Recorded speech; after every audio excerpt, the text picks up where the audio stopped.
Redonkulon. I don't want my computers being like this. We'll try and keep a close eye on it. Gotta keep on.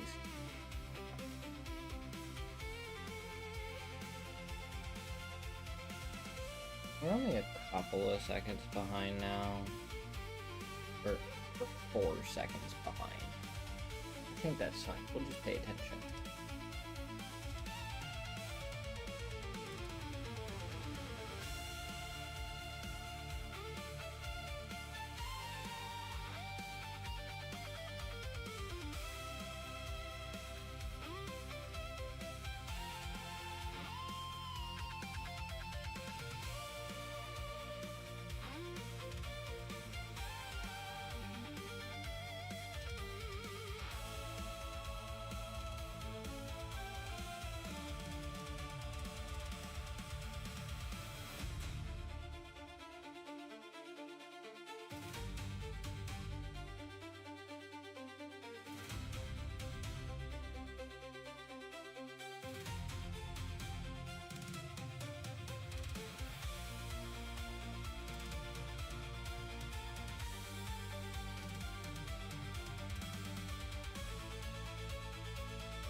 Actually really funny.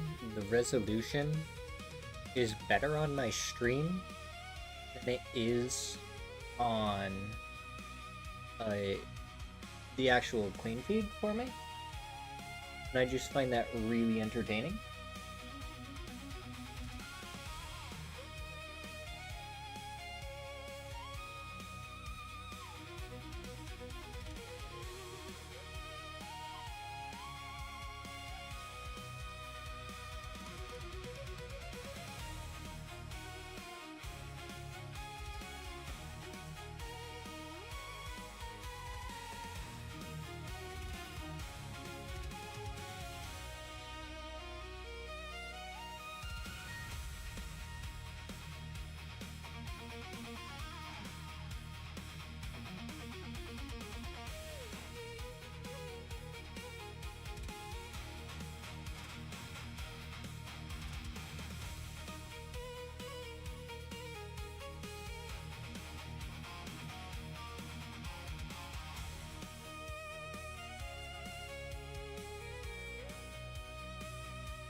also forgot that we swapped to just game format. All because I was busy celebrating my anniversary yesterday. All distracted, all thrown off the pace.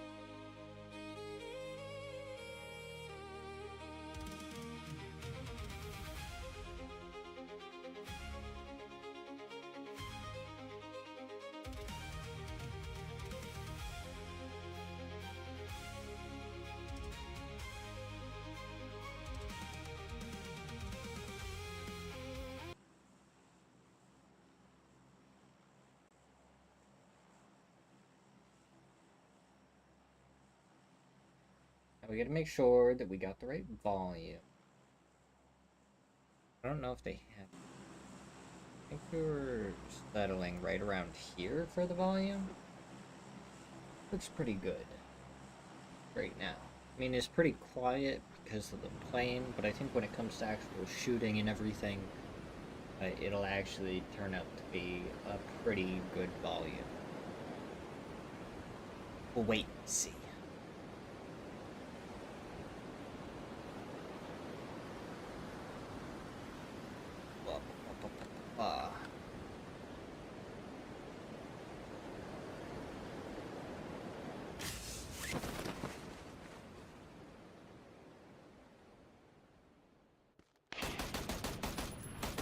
Ooh, hot drop? No way, 4-0.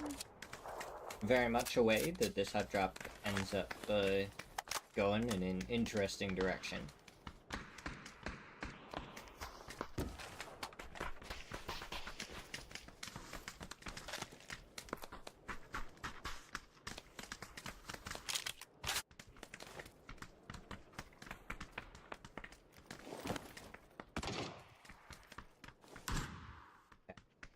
There was a single knock, nothing really came of it afterwards. And now we're just straight back into the fight. Sweezy with an AK spray attempted. Nothing connecting.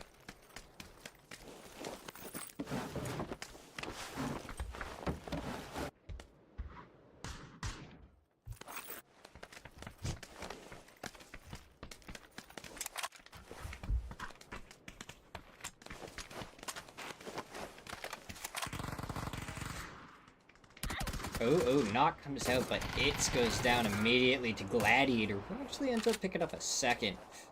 Can he find the third? Fourth is all the way on the other side. That's a decent stun. And he does get behind the forklift. The forklift, a very strong cover. Gladiator pushes forward, though. All it's gonna take is an Uzi from Moo, and down he goes. Uzis, they're difficult to go up against that close. All it takes is a quick little burst and down you'll go. That's exactly what happened right there.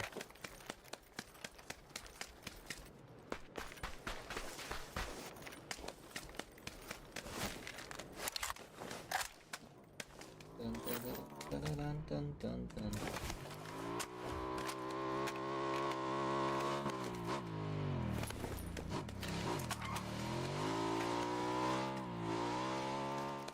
Pokemon, we kind of take a look at what's happening. That is quite a zone. Very, very far up.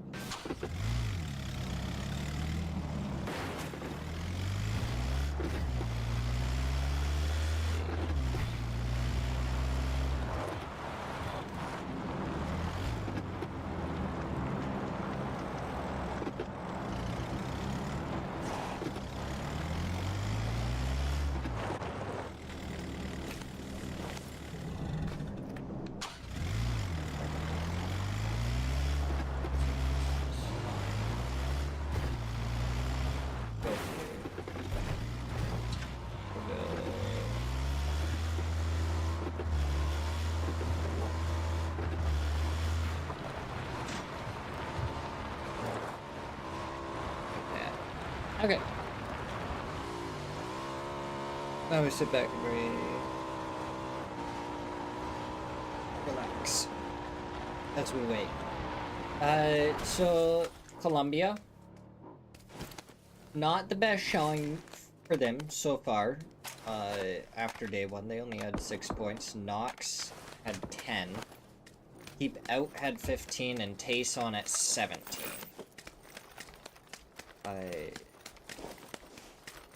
So then, up at the top right now, we have Godlike Toyo, Mog, and Well-Oiled Machine. I don't know who is on Well-Oiled Machine. That...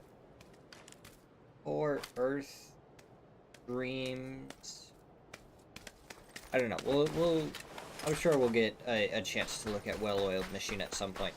Right, and then we have the Wolves in 5th place, who are tied but have less placement points, more kills. 55 TD in 6th place, AK in 7th, never mind, in 8th. UCS, oh, I knew what team that was a second ago. Unexplained Carpet Stains. Quite the name. As Colombia and Keep Out have decided that they are going to be fighting for this compound, and Daigojo has already gotten a knock onto Brads and taken him out, so a little 4v3 situation. Colombia does have one person a little bit farther back. He's gonna give a bit of covering fire to his teammates.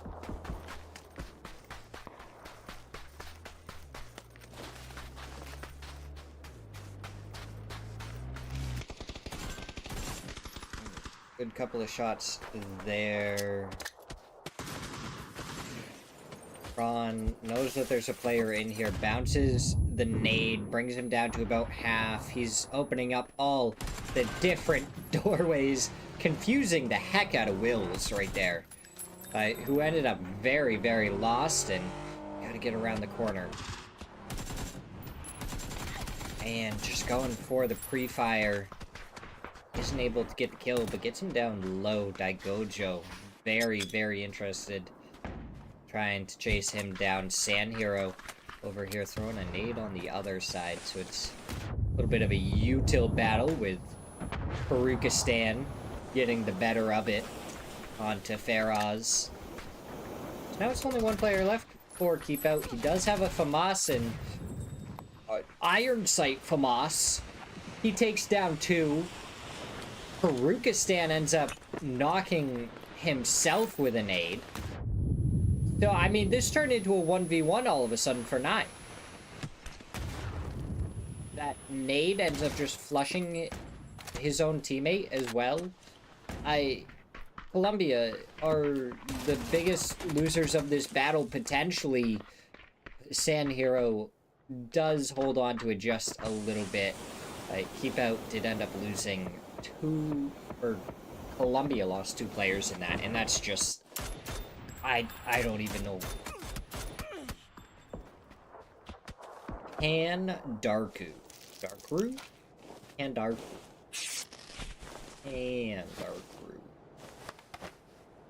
Interesting name. Anzeru, Jibs, and Divine. It is very much, I feel like, some players just having fun on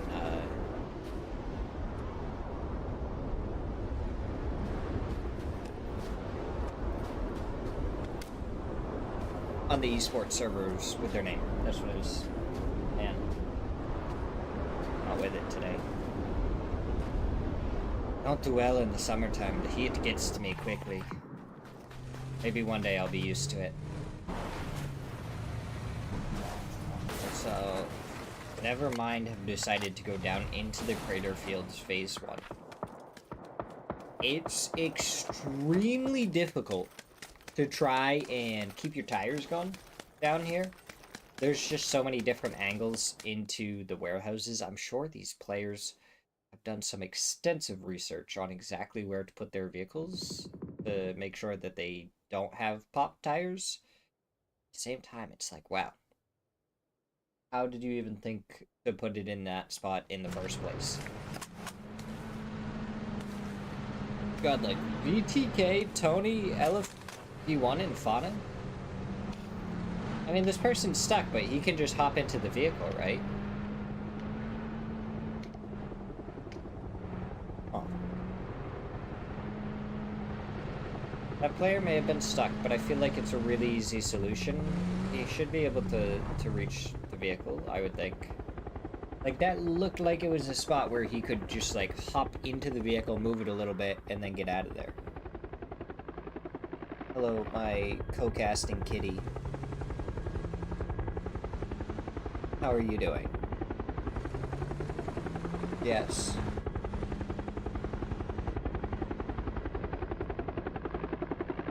Okay. You want attention? Okay. Our co-caster is in dire need of attention and pets. And Mog is looking to not lose a player off of a rotation right at the beginning. Looks like one of the players for Nevermind is rotating in a bus. That's like the second or third bus that we've already seen. Curious to know if people really just weren't able to find better vehicles than that, or if they actually decided to go with the bus.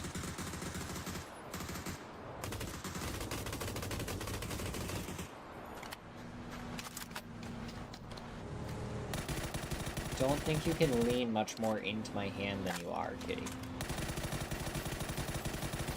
Ooh, now it's 55 that might be losing a player in rotation.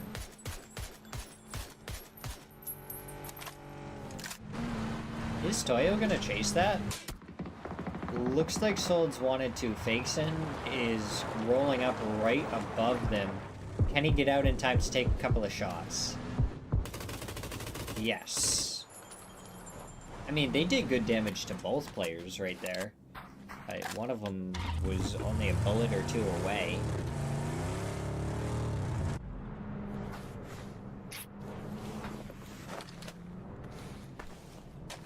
Okay, but now you're laying down, so yeah, you're gonna start trying to bite my hand.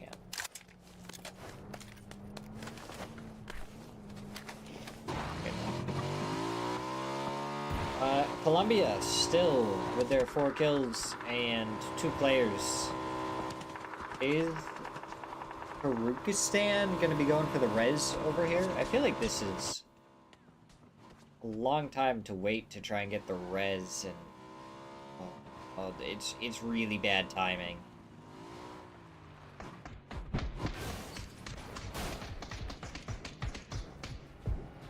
Maybe he wasn't heard though.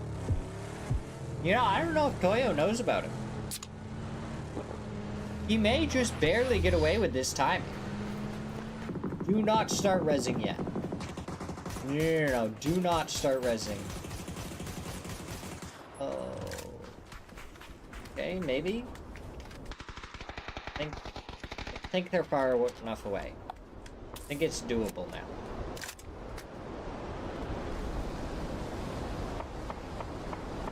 Oh, Sand Hero even got another crate over there.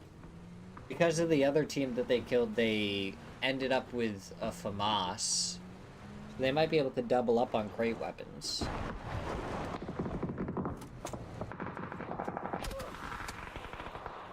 Never mind. Sliding down the hill.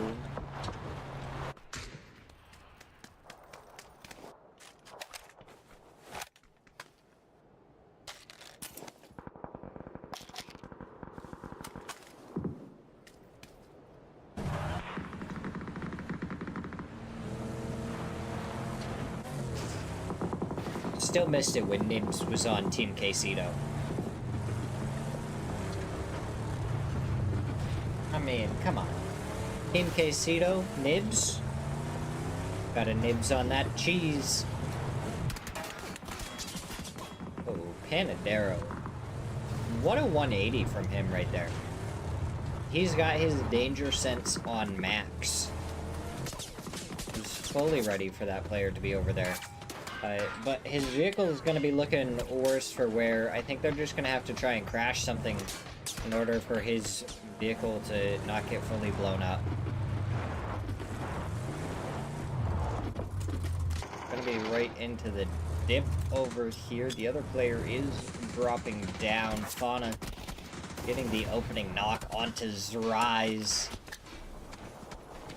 Rodriguez is trying to get the nade forward. That actually looks good, but it bounces off the side of the opening. Fauna just going to be able to step up. He picks up a second, and that's a knock from Tony. So there's already 3 players down. 1 player left to find. He sees him above the smoke, and it's 2 apiece for Fauna and Tony. Slabby was able to steal one away, though. It's unfortunate they weren't actually able to get all 4 points. But they are in first place by 9 to start the day, so I'm sure they don't mind giving up 1 this early on in the day, but as it goes on, they're going to want to hold on to as many of those points as possible. It's got brought down to 1, and Solds is up and over the side of the hill before he can react. Takes him, gonna confirm up that kill, and I mean Toyo, they want to go forward. They also getting shot at from the side, and will still have 4-0 to deal with over here. Team Fade is just down below them. There's so much going on around them in this area that they're gonna have to kind of play slow and maybe aim for a third party. Godlike is gonna be loving that zone. I mean, if they are getting zone luck like that, it's going to be a good day for them. They have one of the players up on top of the highest point you can be in that last zone. He is going to have to jump down, but he should be able to float pretty much all the way over to his teammates, or they might even go and rescue him real quick.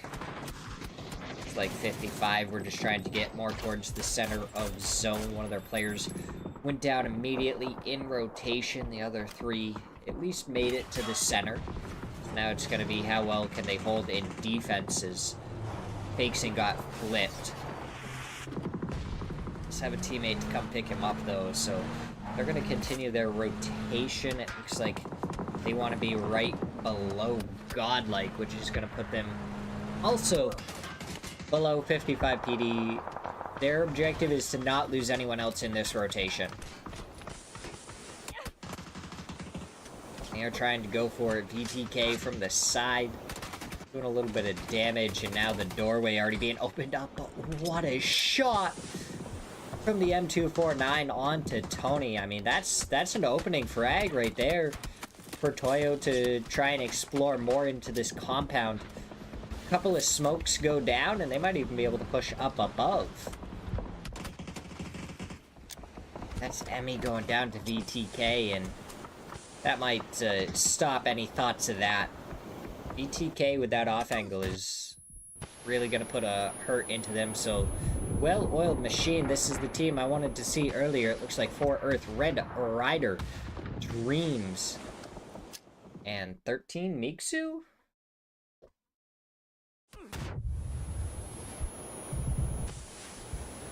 Resting 4 Earth did go down. AKA is doing very well in this fight so far. Dreams has left Red Rider, and, well, Red Rider is very much on fire. And, oh, it just barely goes out in time for him to survive. Oh, he is so blind. Somehow finds a little bit of damage onto Lips. That's incredible. He just kind of knew where he was right before he peeked up and over and got blinded. But in the end, Dreams also got found in rotation, and down they went. Nox, it's their turn to send it forward. One player knocked, another one spinning out in the hillside below. He puts it up against the side of a tree, hops back in the vehicle. He is just dodging all around. I don't think he's going to be for this world very much longer, but I mean, UCS was really struggling to find the knock onto him, and in the end it was actually never mind, they got him instead.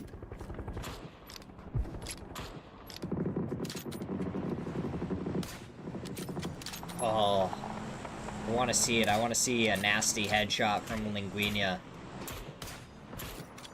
Never mind, they gotta send it forward. They gotta do something.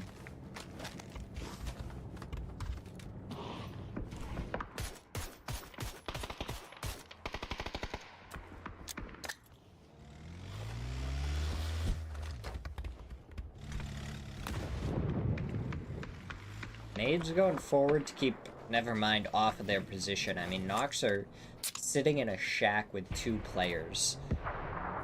All their tires are popped for the most part. Linguina is trying to get something with the K9. All it would take is a simple knock, 1 headshot. And there we go. The headshot comes out. Nevermind, just needs to full commit to this. They already have 1 player down. There's only 1 player up. This is your opportunity. That nade finds even more damage, but they are taking so long to push onto this that the Wolves are probably going to have an opportunity to shoot them in the back. Probably 10 or 15 seconds into this fight, Found is going to try and find them with the nade. Should be able to. That gets them both. Nox gets eliminated. Oh, Butulins keeping his eye out. Did spot one of the players. I don't think Flood has been heard. There is an AUG and an M249 right below them, but if Nevermind can claim the shack, we're gonna have something to work with. H-Twins getting shot in the back now. So the Wolves want to try and make something happen over here. AKA wants to shoot him in the back, and Nevermind is happy to have the protection.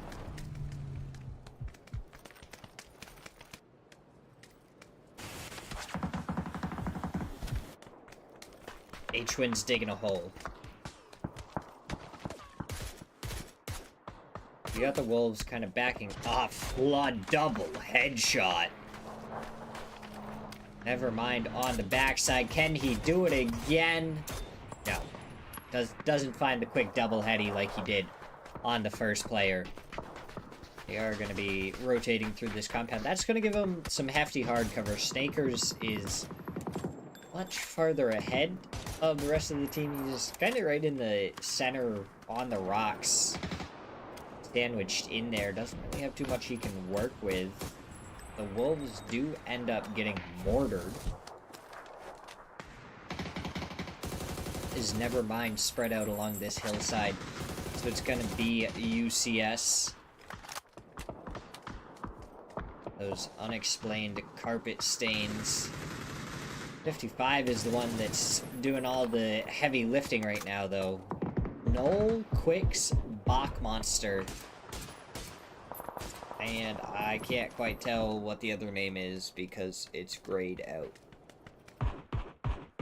Very blurry on my screen. Oh, they are looking too far forward here. The player is actually right below them on the rocks. Butulins, he's gonna let the first player go by, tries to go for the shots and completely whiffs! Noel spins around and takes him down!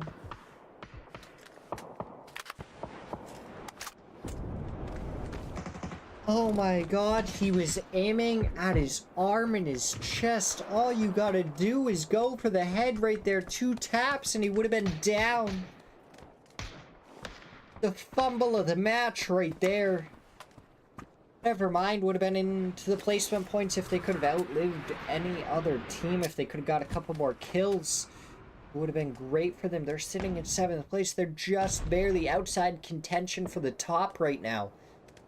And they whiff the shots. And now it's all up to fate for the rest of this match.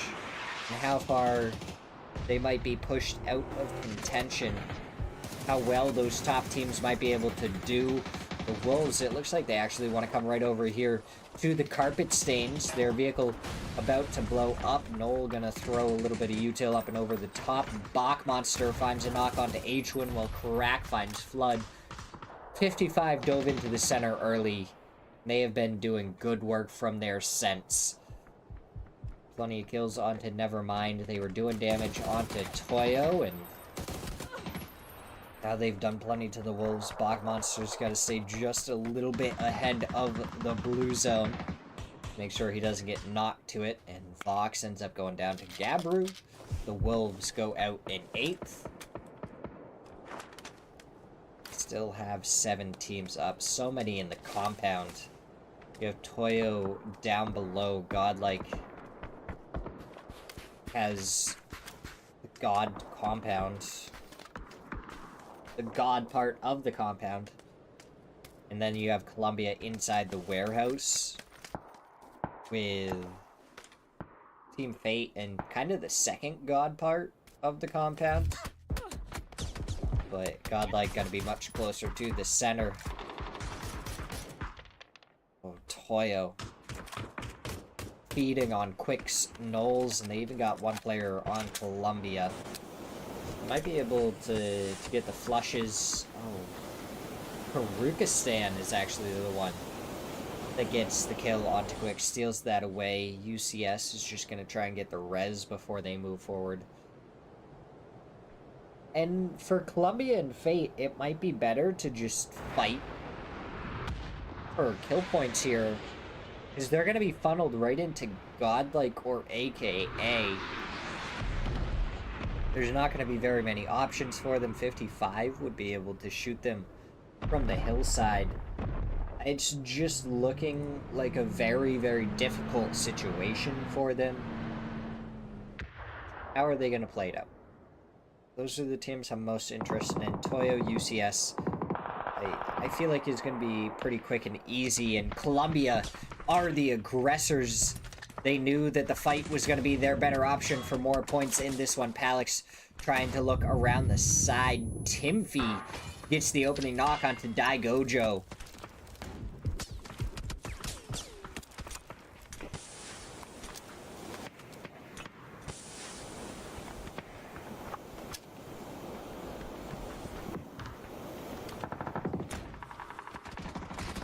Timfy is up top. Fauna takes down another player on Columbia. Palix finds one. Another goes down. Timfy got another knock before going down to Perukistan.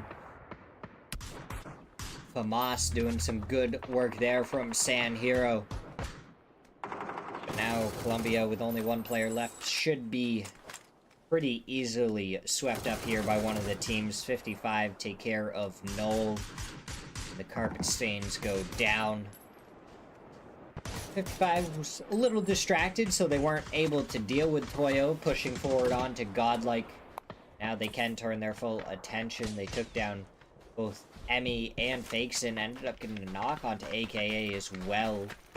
Got an anchor player paying attention to the other side of the hills. Fauna is the one that picks up the kill onto Capitan. We have 3 teams left, AKA 55, PD, and Godlike. And it's going to be Godlike's turn to run into one of these 2 teams. I think AKA is their better option. They have a little bit more cover. You throw down a couple of smokes, but I mean, it's just getting even better for you as Dark Castle gets knocked by Karak.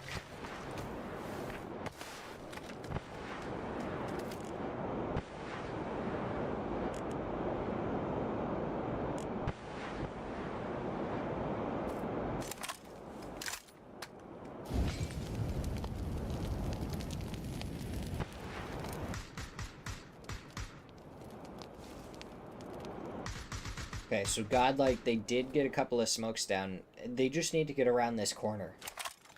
Try and put the pressure onto AKA. I think they give up the win here maybe to 55, or if they get around the corner, it might be a lot more even ground.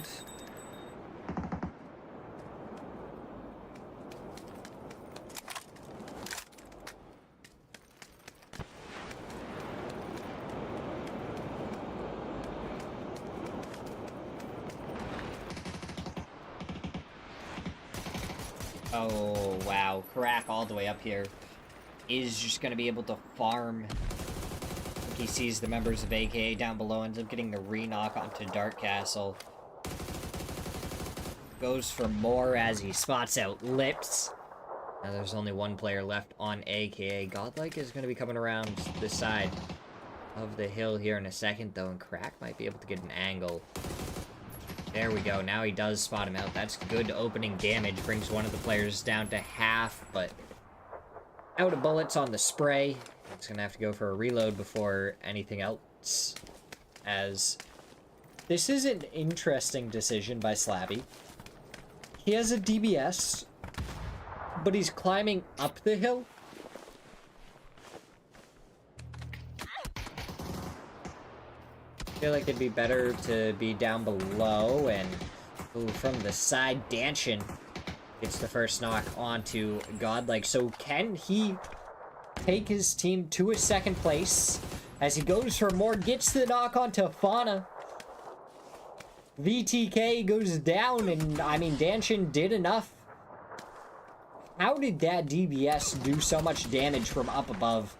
55, quick cleanup, 13 kills in the chicken dinner for them in this match. Oh, this is too far over. There we go. And I mean, 5 for Gabru. A very good match there for him. We're going to go to a quick break as we get ready for match number, what? That 7. That was 6. Right? Because 5 day 1, and 6 that one. Yeah, we're going to get ready for match number 7. We'll be right back.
Alright, here we go. Match number 7. Sit back, relax, eat, drink, and watch the Bubba. The 8, I forgot to grab a drink. Honestly, I should probably go grab it while they're still popping out of the plane. I'll be right back with the drink. I scared my cat away. She probably thinks she's gonna get fed, but it's only 8 o'clock. I'll have time works.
Okay.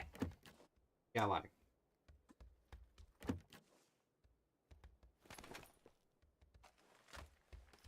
Beef. We got gamer subs, realistically, actually.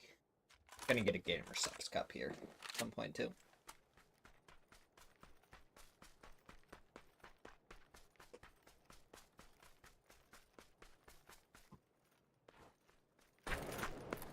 Oil, godlike, 55, Mog.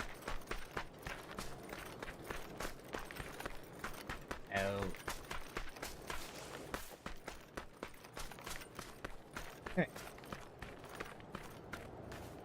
Wish my computer would get it together and stop being so shitty looking, but that's okay. I mean, it's trying to sneak up here and it sold from the other side, and okay, that's a cat in my face.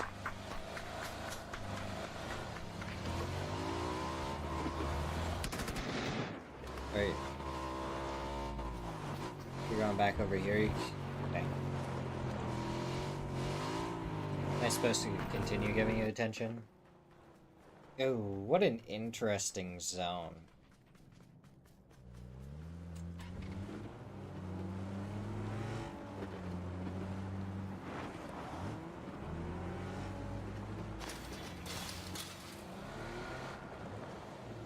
There is the possibility of it being a military island zone. Oh, replay. Oh, no. Oh. Oh. Oh, they did him dirty. They did him so dirty right there.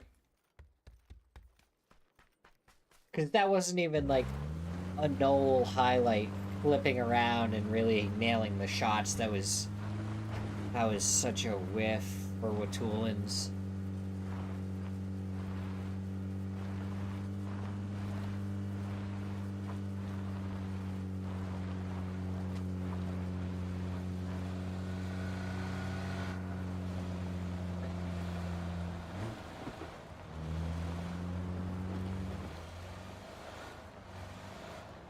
There's a drop over by Godlike. Them and 4-0 are very close together in color. Having some difficulties. Looks like Mog is kind of deciding maybe stay towards Military Island. Where's this zone gonna go? So many options for it. You're either gonna have a hard north shift or you're gonna be like 50-50 on the islands here. Those are really your only two options. It's not gonna go down to like the southwest. It's not gonna go towards Primorsk at all. Not really gonna go towards Quarry that much, I don't think. I think like Pachinki and Gatka aren't really gonna be in the zone unless we have a hard north shift.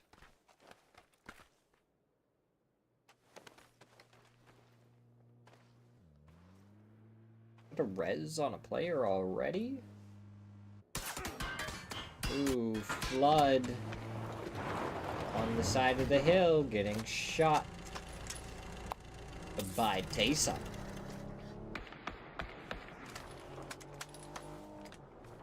Also had 4-0 around here. I think the Wolves were trying to set up for a camp onto 4-0. But Tayson was still around here 7 minutes into this match. And the Wolves just weren't ready for it.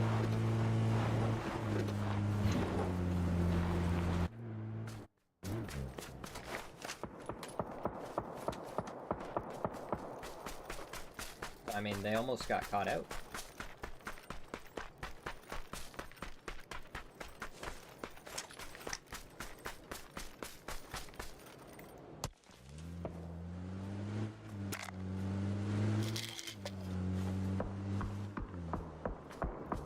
Rise currently sitting here, 150 damage, leading the match. We'll see how long that lasts. I mean, I don't think we've really seen too many teams shooting at each other. As soon as a couple of fights break out, I'm sure we'll start lagging behind. 2 minutes until our zone shift. Oh. It's got knocked to Snakers, and yeah, see, I think this was the Wolves' original idea. Flood going for the drive-by ends up getting caught. There's a couple of different players have an angle onto him. Sweezy is able to run over one. Vox gets the drive-by, and now it's all for the chase onto Sweezy. Tire gets popped. He's sliding down here. He makes it down here. Into the building? Out of the building. Oh, I think his option was to go into the building here. He's lucky. Oh, H-Win. You're gonna get stuck with another team above you now. Did I? Hold up. Is that mine? No. Whew. I was real confused as to what was going on.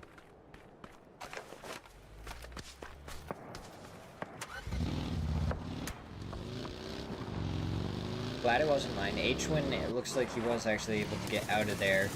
But Sweezy is... Oh, he wanted the shots onto his Rise. Who does pop out. I mean, you gotta be careful of this, Sweezy. If you go for this fight, you're gonna get shot in the back by Nibs.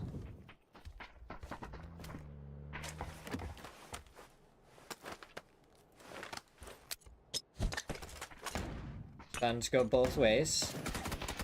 Oh, and Rise is able to go around the corner quick enough to take down Sweezy. I believe the last player we saw was already in Ferry Pier.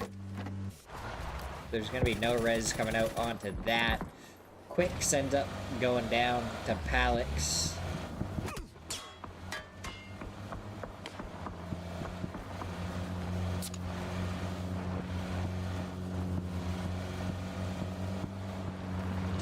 Now you're going to have the carpet stains going forward. It's good to see, I feel like, some more of the North American teams and names getting up here. I think a little bit has to do with how wonky everything ended up being for Smear Zero for this series, but either way, fun to see them and Team Fate and members of Well-Oiled Machine all up here. Very fun, very good to see.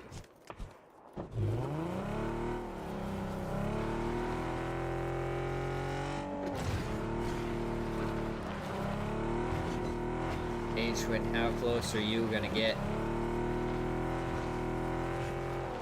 to the hillside? Not close enough for Nox to take any shots at you, so that's good. It does look like we are gonna stay north of the river. Aren't gonna have to worry about military islands pretty much at all.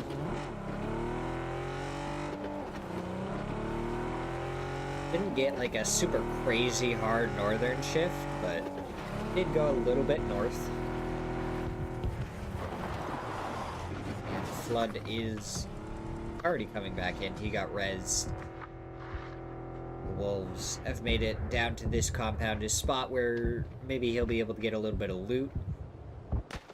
Get set back up as it looks like Keep Out was trying to push onto Team Fate. Monty currently knocked.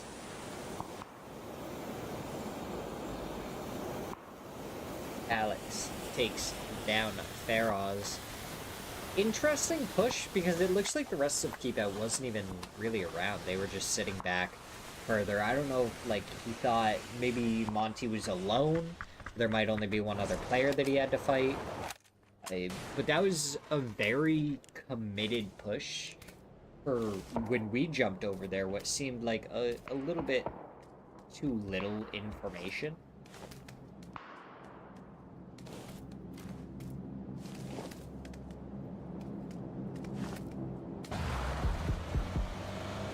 I mean, never mind. If they wanted to stop up, Columbia had not hit a single shot onto any of them. I don't know if they lost any tires or anything. They're like, ooh, maybe we don't want to because we lost some tires. This is a good heads-up play there. We see on the very edge by Fate. Keep Out actually left the top of this hillside, allowing Tim Fee to take a little bit more space. As Nevermind had someone in a glider to try and give some info over to other players. He's going to stop up at the shack, and like his teammate is as well, and I think they're stuck there now. I don't think those tires are going to last very long. Nevermind has committed to the field. Oh, how unfortunate this would be for Infinite if the Wolves end up finding him, rotating all the way from the north to get down here and end up finding the last player of 4-0. They'd probably be so confused as to why he was here when the rest of his team was all the way up at North George. Flood gonna be the last one. Does he get sprayed at as he drives by? Had a good little dip to make it across, so no clean shot for Infinite there. So he didn't end up wanting to really risk anything.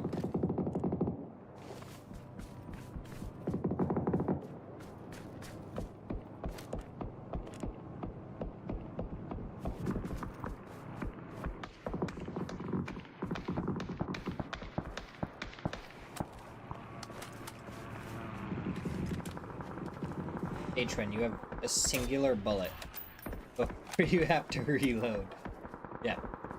Don't think he was aware, but he does end up getting the reload off, so that'll be fine. Now it looks like Keep Out is going to be going for Nox. Those nades go forward. That second one bouncing really well.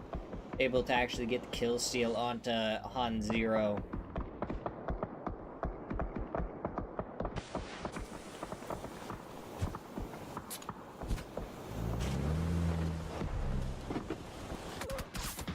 Oh, Vanny. Tried to pull his vehicle up a little bit, didn't realize that Keep Out was going to have a clean angle onto him, but Rads does the exact same thing. He steps up and out of the dip just to get shot right in the side, and it's 55 PD again with a phenomenal spot inside the zone. The Wolves look to be pushing towards AKA over here. Vox is up in the glider. I was gonna say he's gotta be careful here not to run into the trees, but that's exactly what he does. So now it's gonna be a nade towards the smoke. I think that's gonna be able to get the re-knock, yes, very easily. Now going for the spray on the vehicle, finds a second. Darkcastle gets the flush. Even if he didn't, the vehicle would have run him over. So the Wolves, again in a fight, end up losing a player. They're able to take down the team fully this time, instead of one player surviving.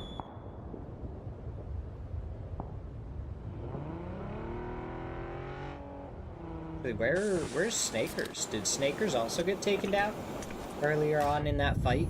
Is that how it all started? Snakers going down, and the Wolves were like, ah, we gotta take these players down, get revenge for our fallen.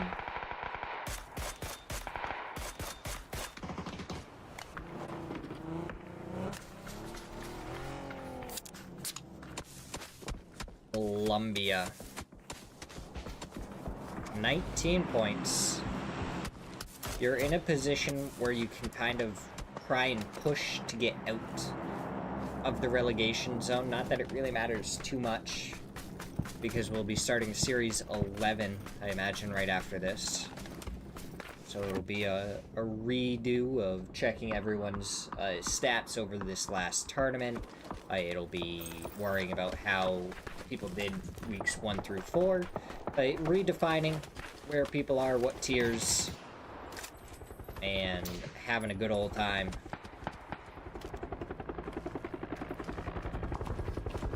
Playing some Pubba.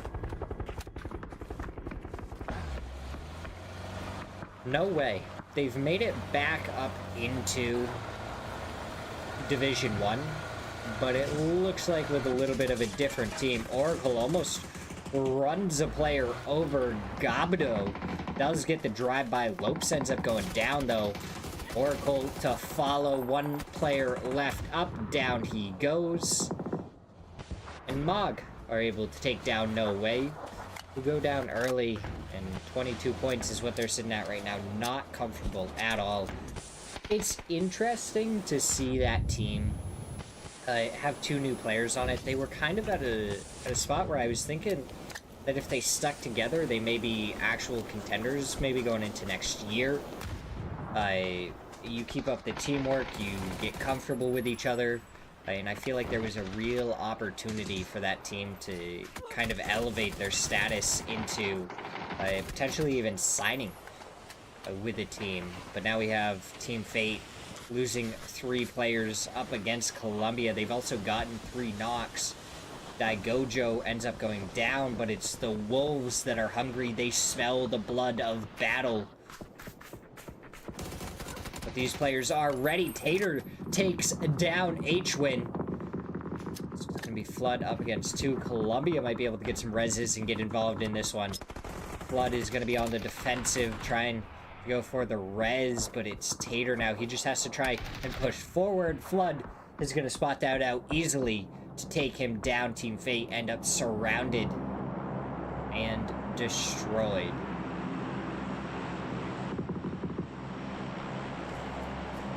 The Wolves, I mean, 7 kills so far in this one. If they continue to push forward in Columbia, they haven't even gotten a res onto a player yet. They're just now getting a second player onto their feet. The Wolves really had an opportunity to try and make something happen there. And depending on how much attention it's put on them, because they're going to have to come down the hillside, might have been easier to try and go for the fight right then and there.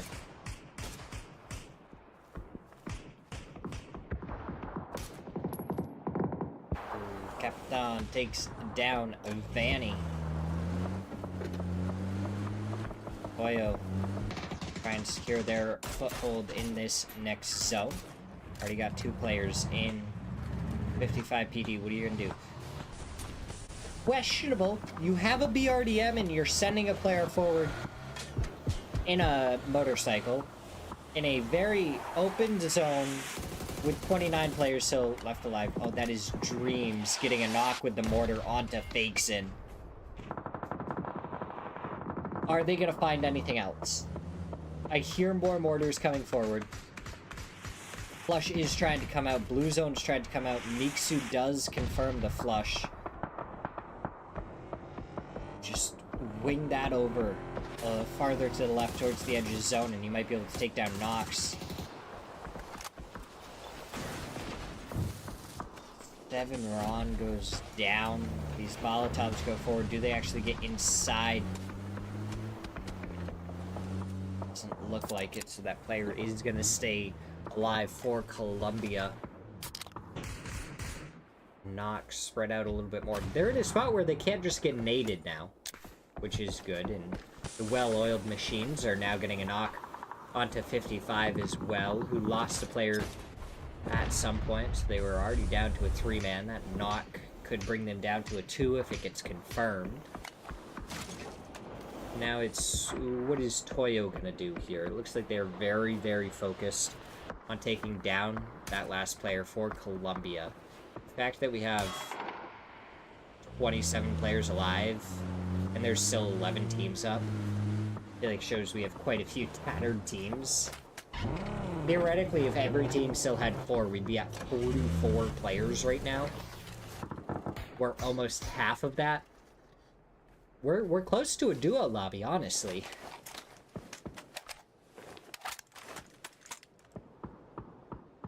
You have 5 more players go down without any teams dying, and you're into a duo lobby situation.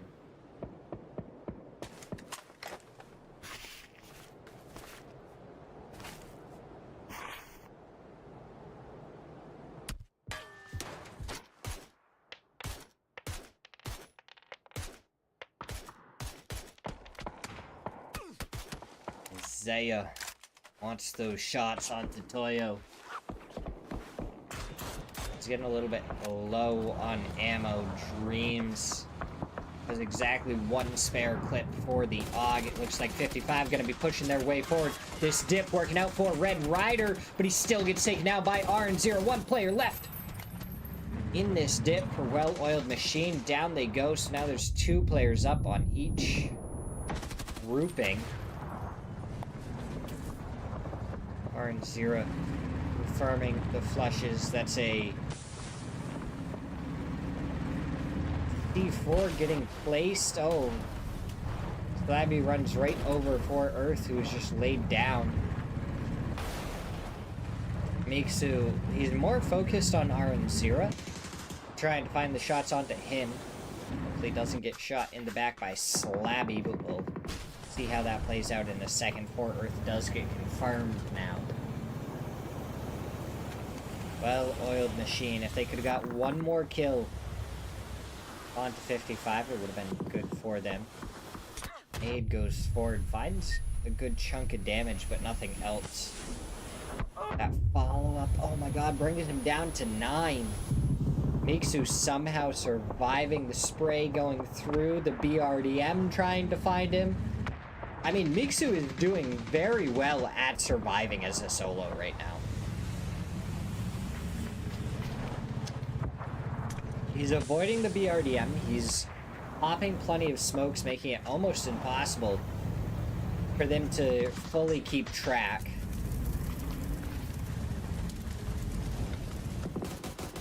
Miksu continues to try and spray over the top of the smokes to get the last player. And it seems like they're actually going to leave him alone for a second. I mean, if he can get an 8th place, he's getting extra points for his team. And it's just wonderfully played there by Miksu to stay alive and potentially get some placement points. Like, Nox going to be the next team to fall. Blood wanted those shots, wasn't able to connect with them how he wanted. Realized how much of my face kind of cuts off when we do this split camera. I don't think I've ever really paid super close attention to that. Isaiah going for a spray again and just not really connecting with the shots. They do have some nades that they had sent forward here for some extra cover.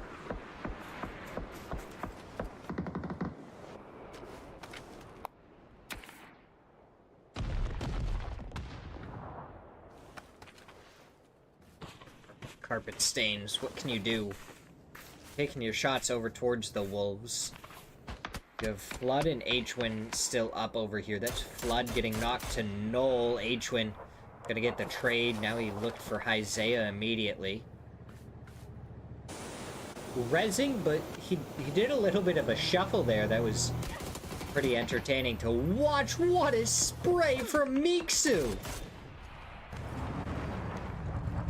Iron Zero goes down. The res immediately coming out. Can Mixu try and make it over here? I mean, H-Win still not rezzing yet. Mixu did end up going down to Slabby. Question is, does 55 actually get this res off in time? Godlike and 55 both still alive. They're your two front runners right now. Looking back towards the beginning of this year, and I mean, these were your two teams that were continuously on top with Toyo close behind. Obviously, we didn't have the Wolves really playing at the beginning of this year. They kind of joined closer to tournament time.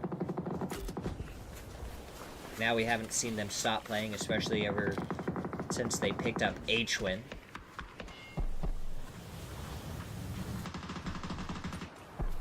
Never mind, I mean, they are a team still up as a 4-man, but they are getting peppered by a few different teams. They haven't made it into the zone yet, and that is their first knock. Godlike outliving their util usage while having some great return fire. Two members for Nevermind end up going down. 55 steals one of the kills, and there goes the last player. RN Zira finds another before they go down instantaneously afterwards from Godlike and Toyo. But hey, a couple more kills and a placement point. Do not shun the extra points. They knew there wasn't too much space for them in the next zone, so they went for the kills instead, and they made sure it counted. H-Win Flood gets knocked, and he immediately gets a knock right afterwards, following up exactly what he did onto the carpet stains.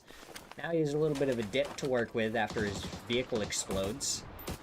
Still might be able to get the res onto Flood now. Never mind, as VTK gets the flush, and Isaiah on the other side is getting some damage onto Toyo. I mean, this is bringing this into close to a 1v1v1v1.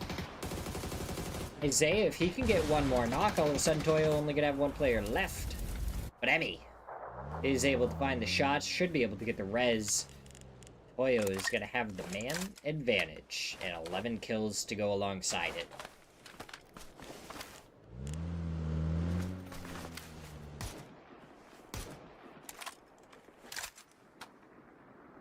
So now the question is, how does this fight kind of unfold? H-Win still has to go further forward, obviously getting stared at by Toyo. He stepped up. It looks like he was just going for a spray onto one of the members of Godlike, maybe trying to prevent them from getting too much further away on the leaderboard, trying to confirm that Toyo would win this match.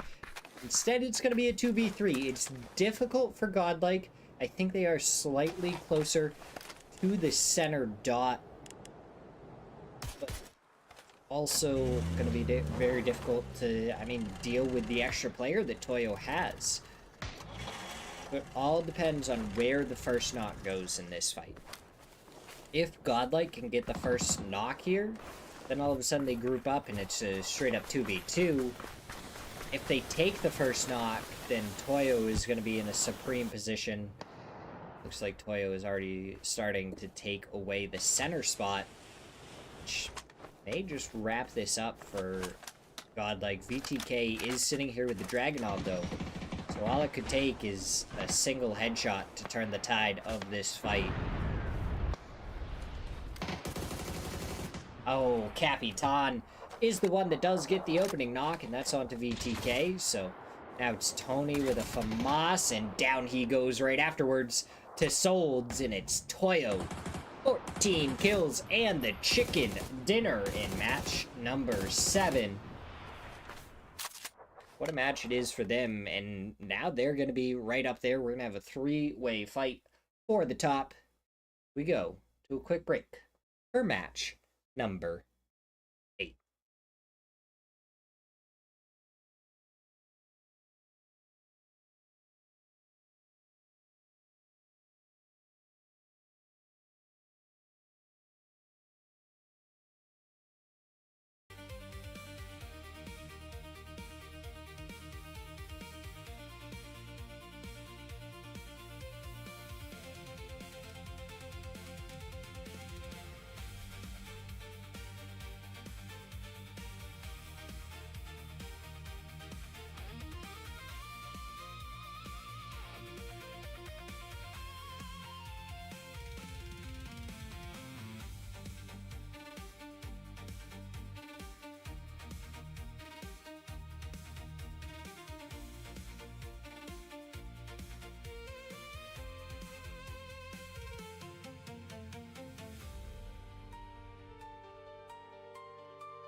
Alright. Here we go. In match number 8. What are these teams gonna do? Only 3 matches left to go.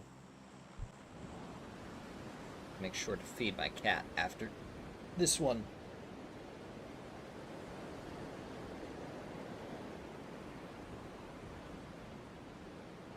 So she doesn't get too cranky.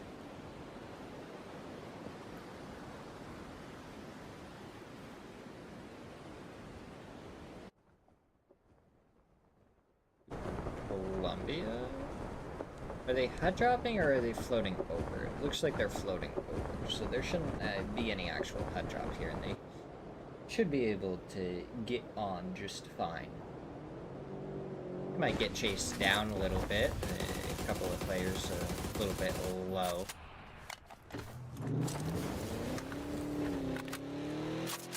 Oh yeah, they're going to get seriously chased. One player is in the shack. Hopefully he found a weapon. He did not, so Fauna takes him down pretty easy. I imagine they're gonna snag up his chip.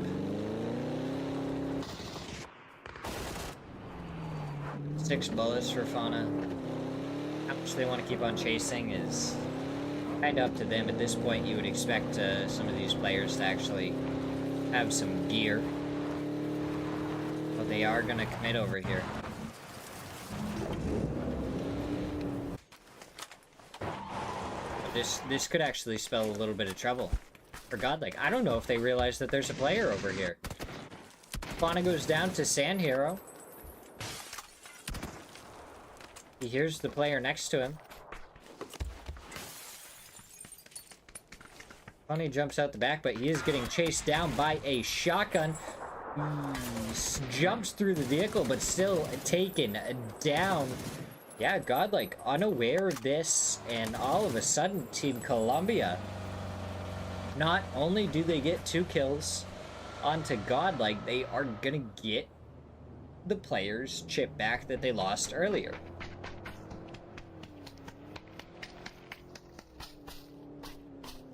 Oh no. You are out in the open, LFP1. Oh, that's a headshot. That's good damage. Goes for more shots, does actually get the knock onto Daigojo.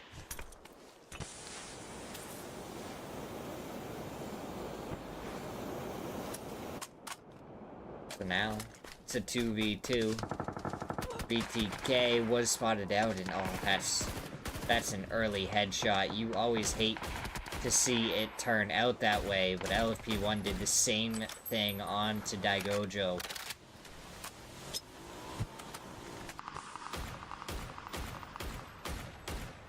That's a little bit of damage in return. One more bullet, and he would have been able to get the knock, but has to go for the reload instead. 2 bullets in the Dragunov. He's got to kind of send it forward here. He's got 5 bandages, some painkillers, and an energy drink he can use.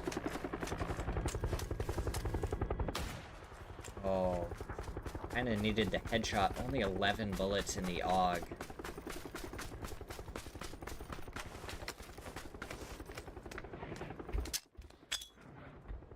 That's a nade. Sand Hero up on top of a rooftop. Takes a lot of damage there from LFP1. Oh, the pistol might actually have to come out. That would be crazy. VTK is now taking the opportunity to go up on top of the hillside. LFP1 does have these players chasing him down, and he's gotten into a spot where he can kind of play a little bit more defensively.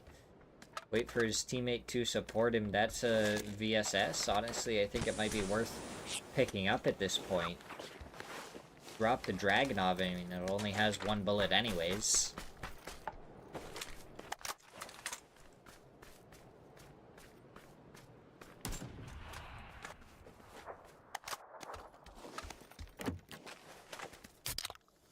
Oh, I mean, you found more bullets. You found another Dragunov as well, though, so, like, it would have ended up working out fine. I feel like this is going to slow down quite a bit.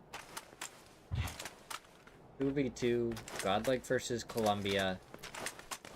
Very good fight here from Columbia.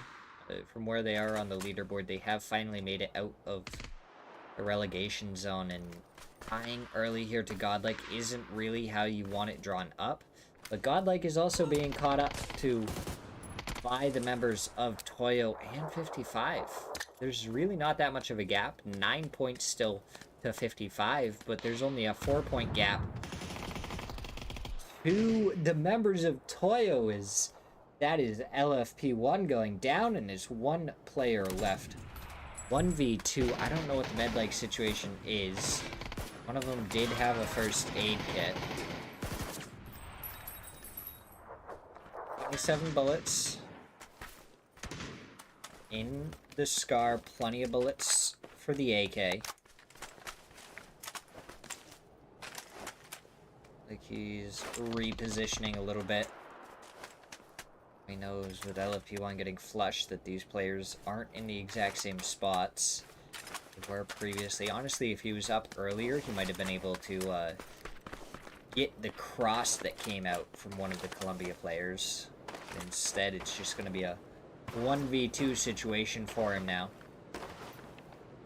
He's crawling towards the edge. This is probably so he can look down or be ready for a push that comes out.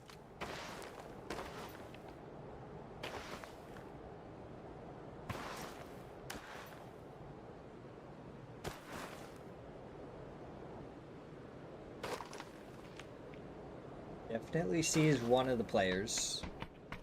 Just where the other player is, and I mean, well, with those footsteps, he's gonna know. Does the re-knock come out with that nade? Yes, Lopes onto Lips, gets the re-knock. That's a K9 shot that did find some more damage. Thrown up and over the side, doesn't find anything. Gladiator goes down without being able to get the knock onto Danchin, who's now gonna prep nade of his own. The player for AK or no way had backed off plenty, so he didn't have to worry about anything. From the side, Lopes takes down Dark Castle. 2 players still up. That last player for no way, too far away to be of too much help, and that's a stun right off the top of his head. Lopes getting chased down. Danchin gets the knock, trying to go for the flush. Pavey and to get the smokes ready. Gabido gets the knock onto one with the nade. Doesn't get the next. Might be able to go for the res here, though. Trade some reses, but there's 2 players up for AKA as soon as their res comes through. Whereas there's only... Really, I don't think Gabido... Can he actually make it over to Lopes? I didn't think this was going to be possible. This might turn back into a 3v3 situation. No, Gabido not able to get Lopes. Like a little bit of weirdness going on with the reses. Now Gabido's got to be worried about that side angle. The Molotov could come out right onto him. Smoke goes down for a little bit of cover. Blue zone goes up and over, not really going to find anything.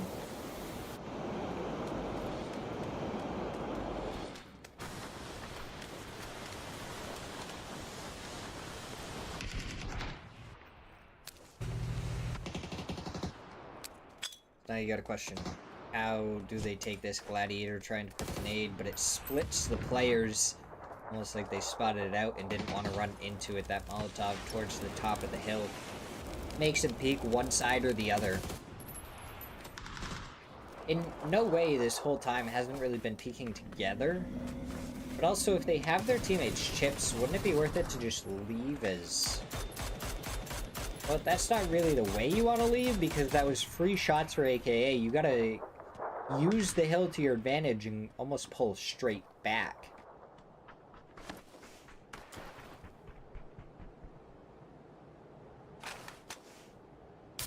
Now AKA can take as much time as they want. Danchin has been the one to pick up all the kills so far. He almost goes down right there to Gladiator.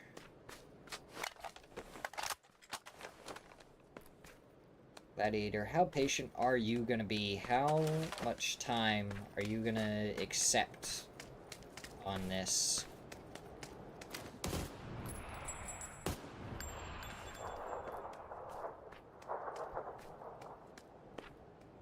I don't think AKA has anywhere they want to be right now. They're sitting in 6th place. Unless they have a crazy game, they can't really fight for contention towards the top. They're not really going to fall out down below. They know they have you at just a solo. So, I mean, if they just wait you out for you to make a misplay, then they benefit, they get an extra kill, and don't really have to worry about too much more.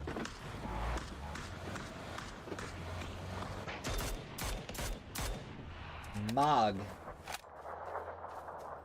seems to be pretty well surrounded by Team Fate right now.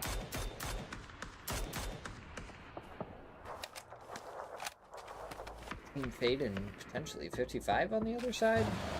Yeah, Team Fate and 55.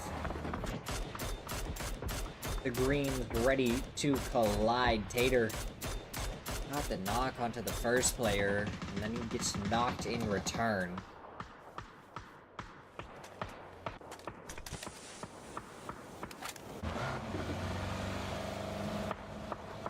Kind of surprised that the Wolves are only at 57 points. 4th place. I mean, it's only 11 away from the 3rd place team. As Slabby does some barrel rolls. Does not land it, and no way, we're not very impressed. Or Mog was not very impressed. But they are taking him down for it. There's a mosquito right on top of my camera. I want to kill this thing. But it's like in the camera. I don't know where it fell to. Kinda squished it, kinda didn't. My camera all messed up now? No, it's fine. I wonder if that was caught, like, in the camera, just it flying right in front.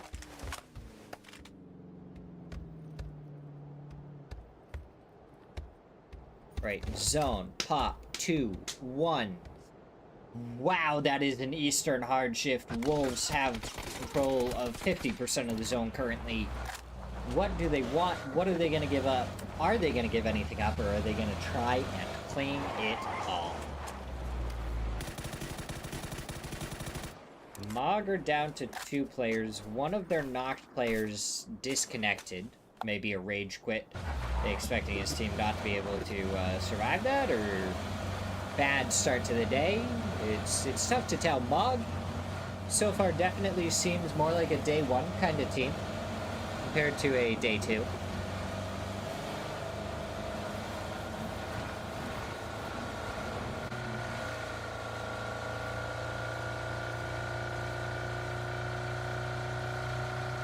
We saw them kind of tumble down in week number 4.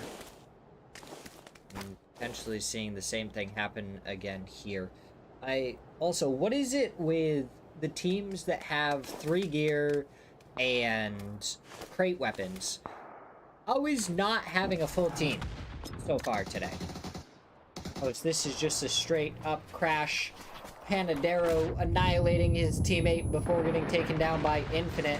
Jump shots from Infinite landed on like a ledge there to find another one before Moo finished off Nibs. Face on. Get swept up pretty easy with a good shot from Panadero to help him out.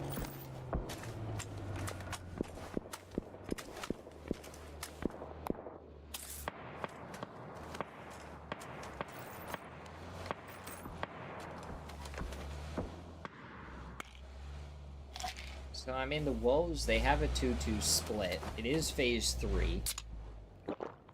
My opinion, again, stands as once you reach phase 4, you shouldn't have a 2-2 split anymore.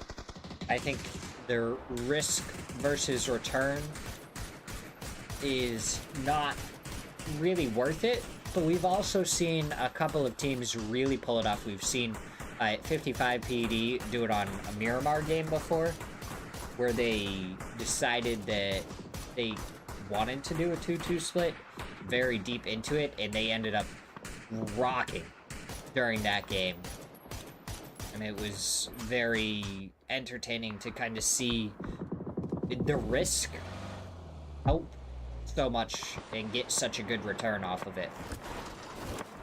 Rads, that nade, wow. Where did the Pico bus go? That's my question.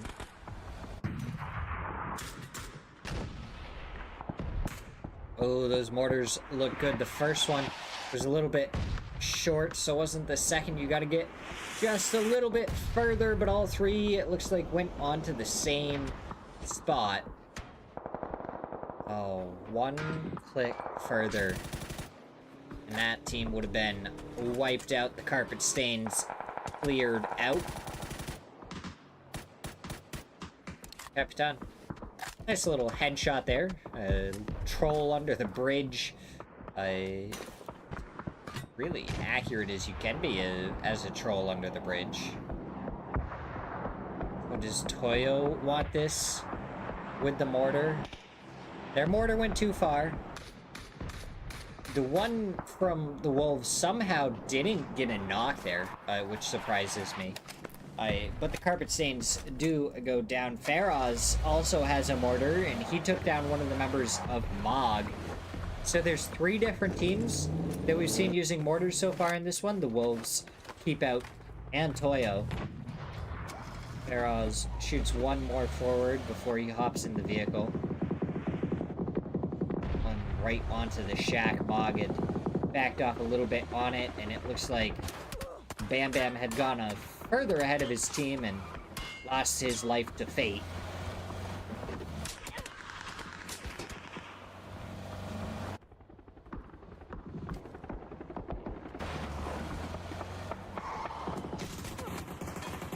Now we're gonna see Dai Gojo getting shot in the back. Columbia, though, 4 kills, killing the top team in this one, taking down Godlike. Now continuing on their run. Lips hits the knock onto San Hero. They were able to get their 2 players back up on their feet to be up to a 4-man. I don't know what 7 Ron is going for. About 7 Ron? I don't know how he wants his name pronounced. I don't know what he's going for, aka continue to push further forward. Wanting to take this team down, wanting to take this spot in the zone. So far, they've not put up a very good defense. Danchin finds one. Daigold goes down to Pavey. San Hero stolen away by Hwin. All of a sudden, there's only 1 player left on Columbia. And AKA is up to 6 kills. Danchin has 5 so far in this one.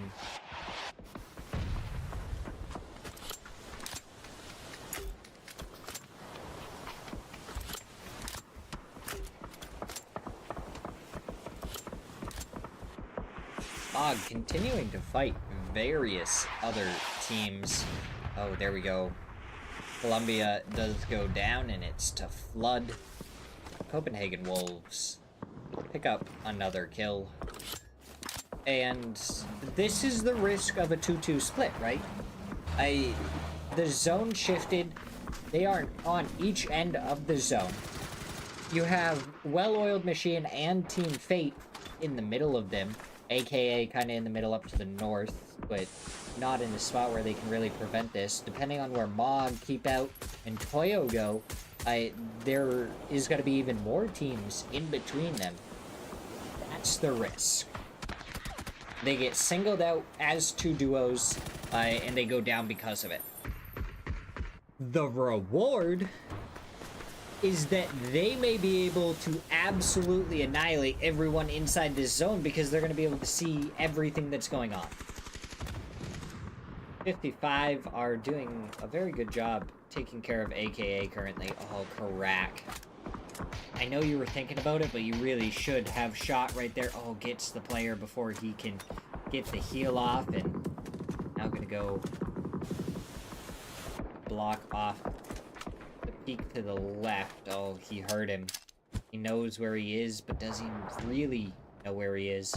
Looks like he's stunned more for the emergency cover rather than the dip.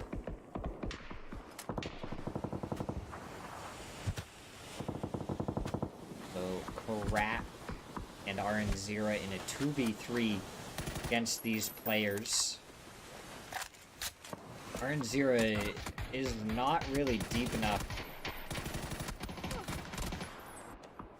actually have sightlines taken away. He did get another knock onto the member of AKA. That was Lips going down. Dark Castle got the trade, so now there's only one player up. He still has to deal with all three players. I am so curious as to seeing what the Wolves want to do. Because theoretically they can crash onto a spot from two different sides. Oh, correct. Prevents the push. Does take one down. Finds the second onto Lips. Can he find the third and last? Knows that he was coming towards the trees. Pushes up on the emergency cover. Throws the stun forward. Kind of tries to bait out the peak. But wasn't able to get any shots, and he took some damage for free. 5 first aid kits, so plenty of first aid kits to work with. Saw the Molotov coming out. And that's a headshot from Pavey, because he never got the first aid off. And 55 get eliminated after a hard fight with AKA that lasted quite a while. Vox, you don't have any spare bullets. Neither does Monty. They both have 6 bullets. Okay, I was gonna say, how do they both have 6 bullets in the Dragunov? There's no way. It was just an observer glitch because he was going for the med. He has a mini with plenty of bullets over there in the dip.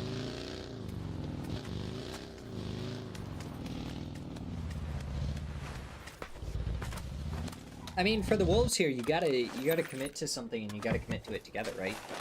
You have 2 duos. You send both duos with the same timing to get to the same spot. Try and take them down. Yeah, okay, so you have 2 players over here. Palix is going to go for the nade immediately. Somehow doesn't find any damage. Looks like his arm wasn't quite tough enough, and that folded shield blocks any damage that would have gone out onto Palix. He's going to close the door as well. It's a metal one, so it can't even take that much damage. H-Win exploding the vehicle does take down Monty. Somehow that Molotov goes through the doorway. I'd be a little annoyed if I was Palix there. He doesn't go down to it. Good for him. Because I feel like that Molotov just straight up went through the doorway. Even though it was closed, it really shouldn't have spread through it. Which is unfortunate for the Wolves. They should know that he's inside of the smoke. They just gotta figure out which smoke fakes him. Does get a knock in the back. Palix takes it away before H-Win's Panzer explodes a second. AKA did send it forward. Now they're also in a spot in zone. This is so interesting from the Wolves. They went from a 2-2 split in this zone, in those 2 compounds that you can see, to now having like a 1-1-1 split. Which is fine because it's all solos they're up against for the most part, besides Toyo. As H-Win takes down Paraz. How you doing, sexy? What? Pavey somehow surviving that when we saw another player earlier go down to a very similar nade, even though they had a folded shield in front of them as well. I'm getting confused by these explosions and how they're working. And the fact that that Molotov actually spread into the shack with the door closed when it landed out front. Make it make sense. How are you doing on this fine Tuesday? It's Tuesday, right, Jim? Yeah? I don't know.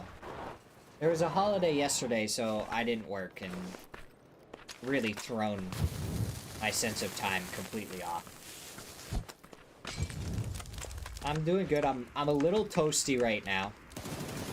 Molotov didn't find anything, but Vox with the barrel is able to easily clean them up, and I mean, now the Wolves just have full control over this zone, and it's a 3v2 up against Toyo. That is Solds running out in the open. H-Win, come on, hit your shots. There you go. One player left to find. Are they going to send it forward on him?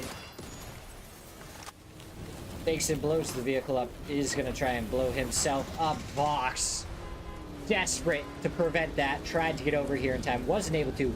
Copenhagen Wolves, 15 kills and the chicken dinner.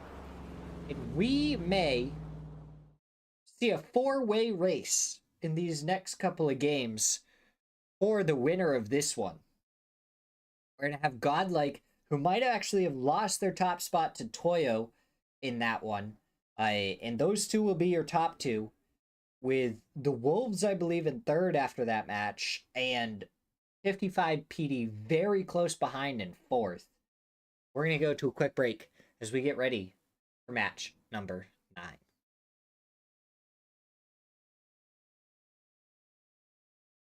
JK, you thought I was leaving you, Jim? Absolutely not. I'm doing wonderful. I had some wonderful dinner. We didn't really... We thought we put the hamburger in the freezer. We did not, so we had to cook that real quick. So we cooked that, whipped it in with some tomato paste, onions, peppers, and got some rice going for just a quick little meal to use it up, because we didn't have any taco stuff or anything really to cook with it.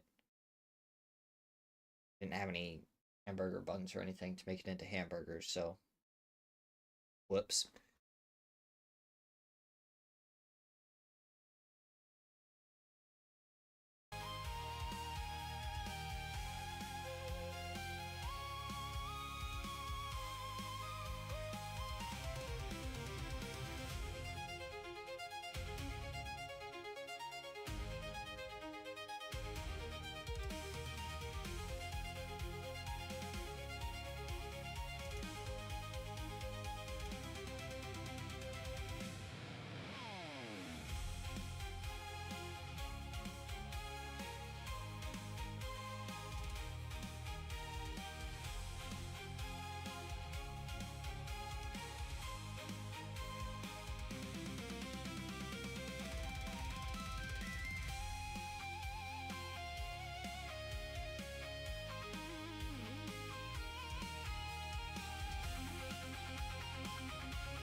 Intense battle music ensues.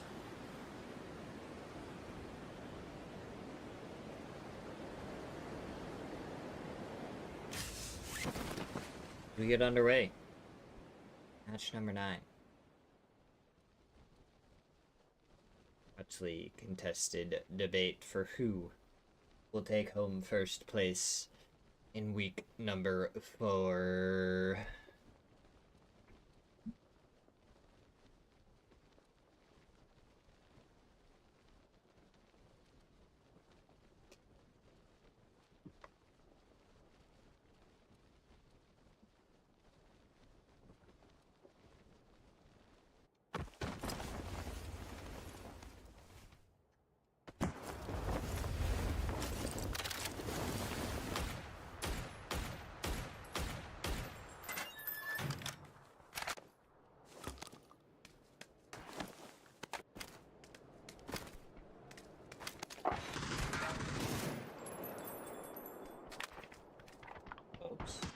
Oops, good shots. Oracle could have found those shots. He hears him healing. He's gonna want to jump into this window. There's a Tommy gun on the other side, and Gladiator with the Tommy gun does get the headshot onto Bam Bam.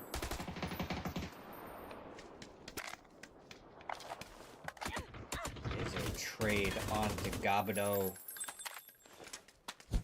Aura, so one player knocked on each side. Mog had a player already finished. They only have 2 up.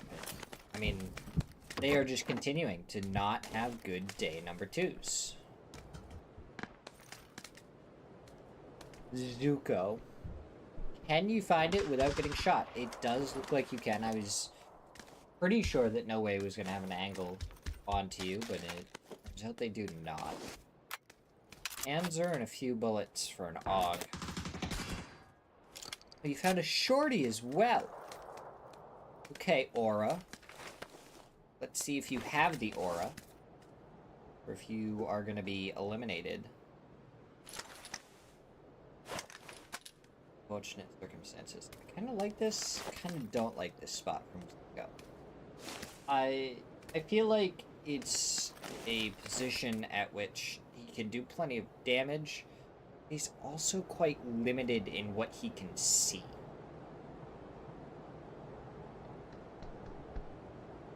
Like a player going all the way up to the north, flanking on him, could be very difficult for him.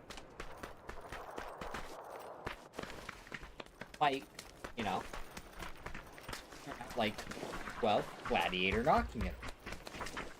And then you only have 1 player left. He has a shorty, he has a Panzer, so he could do some serious damage. But he could also get eliminated because he has 3 different players that are gonna fight him. Oh, Lopes. Headshot, K9. Down goes Aura from the Aura of Lopes.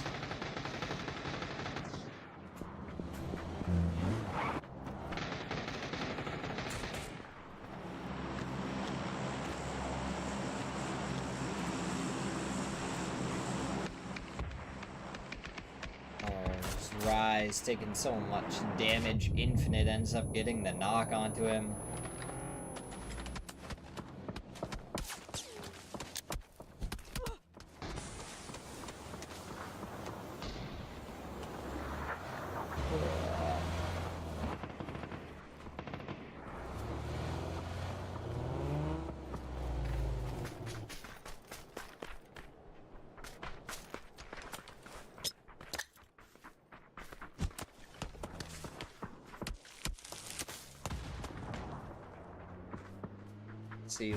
Let's see.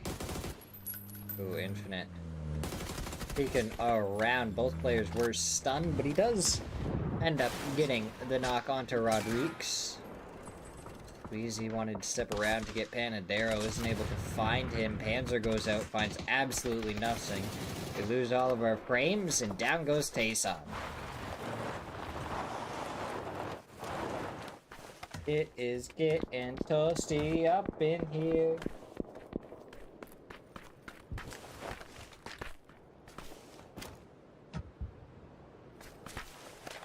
I had some candy left, but looked like it. Disappointing.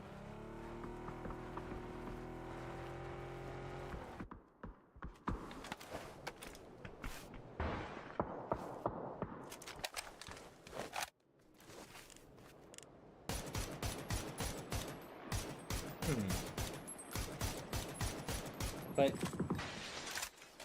oh my god, the cat joined me after I fed her? Well, hello there.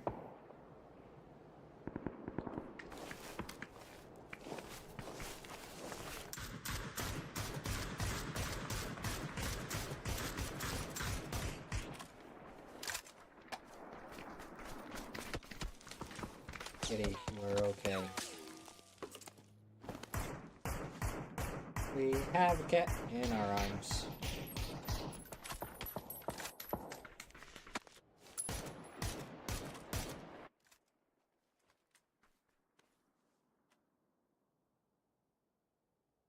Weren't expecting this, were you?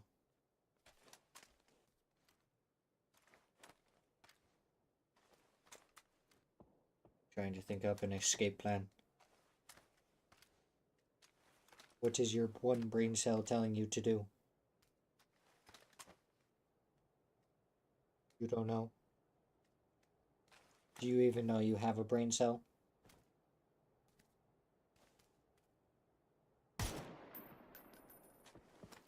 Okay.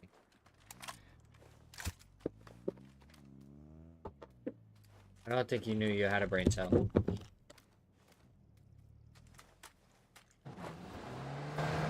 You're probably gonna come right back up here wanting attention, is the funniest part about that. Ooh. H-Win? Oh, he could still land it? He lands it and he takes a turn. Ooh, that's a headshot. That hurt a little bit. But he gets to cover. He has a Panzer. And a med kit. So he's not just gonna be like slightly back to health. He is gonna be fully back to health. His team is here to help him. He's gonna jump over onto the rooftop. He's gonna get so much information onto all these players. And, oh yeah. A little bit of help from his team. Nade goes into the corner there. Honestly, throw it in the same spot, you're gonna get a knock. Didn't get it quite as far as that first time, though.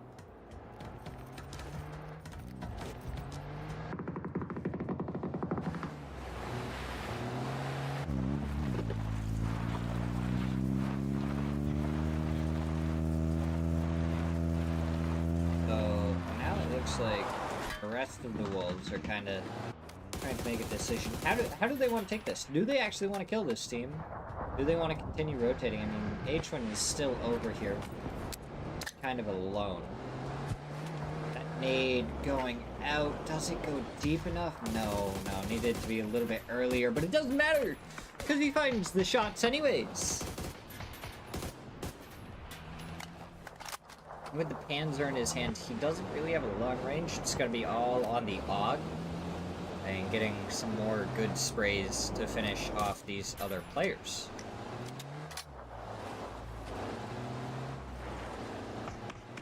How long is he waiting to save that Panzer? I mean, like... Snakers is here just baiting players out. Oh, there we go. Flood takes down Oracle. Snakers, that nade should be good. Looked maybe just a little bit too long. Snakers continues to just bait out this other player. And watch the shots onto him, and he does take him out. Yeah. And no way, are really struggling. I mean, they take out one team just to get taken down by a different one because they still hadn't rotated out of here and it's phase 2 already.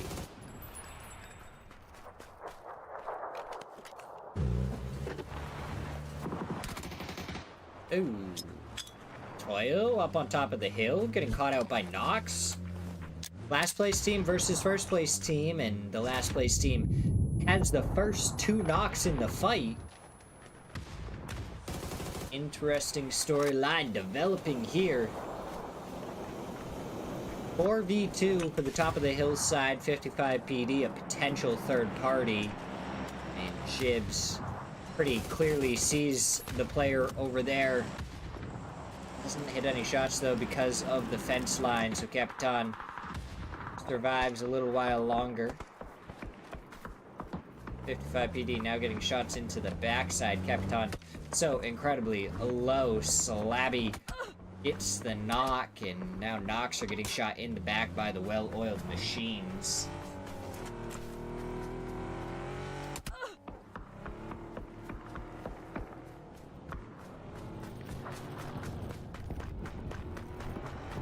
Leo decided the fight wasn't worth it, and they just backed off. So now we could see Nox versus 55, which would be fun. And they take down a second top team. Wow, Wolves are actually all the way up into second place, so Godlike dropped from first down to third. My goodness, yeah, that is a 4-way fight for the top. For sure, with either Mog or AKA. I mean, if they pop up with a 15-kill game here in a chicken dinner, then all of a sudden it's a 5-way fight for the top. It's definitely going to come down to the last match in this one. After he found the deepest dip he could, now he's going to get shot in the backside by and Zero.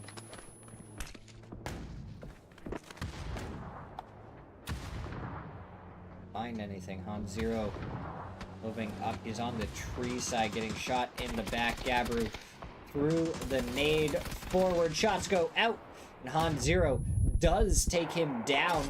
Teammate got traded out. Vanny ends up going down to fall damage. Han Zero confirms the kill before he goes down, and all of a sudden there's only one player left. 4 knocks, and he is much further down the hillside. Might be able to survive into the late game. Try and get something out of it. Solds is interested in maybe coming up here to rescue his team after all of that fighting. Might see that free point there, actually.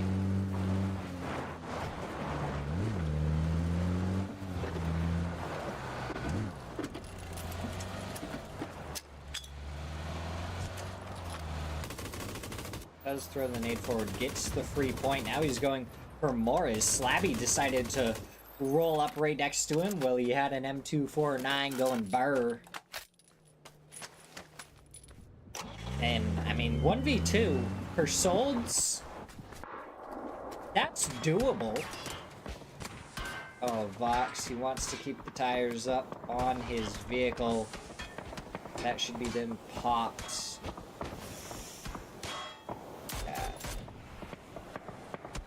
Yeah, the carpet stains are staining this hillside with Vox's blood.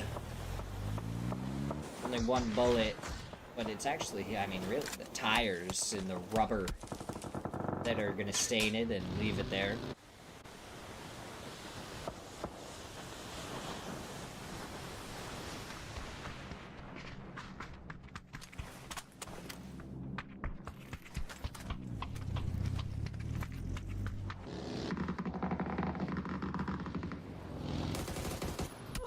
Last player for Nox does get a little bit of a squish onto this player.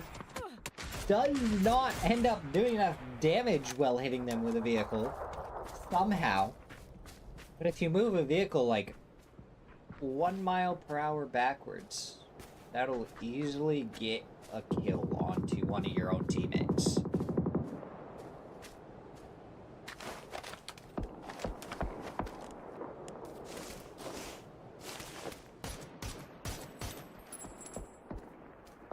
We saw a crazy double headshot from you earlier. Doesn't look like we're going to see one now. Snaker's on the rescue mission. Picks up the chip. He's getting shot out by Team Fate. He's got to try and hit the reverse. Get out of the way of the carpet stains. I mean, now Snakers can go all the way up to the north, just barely into the blue zone. Res his teammate. little rescue mission there from the wolf.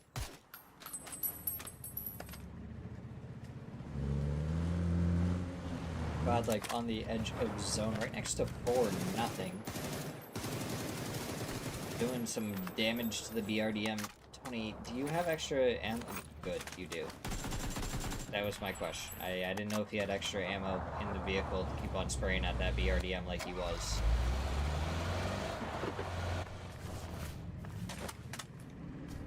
Kind of curious to see how much damage the BRDM has taken.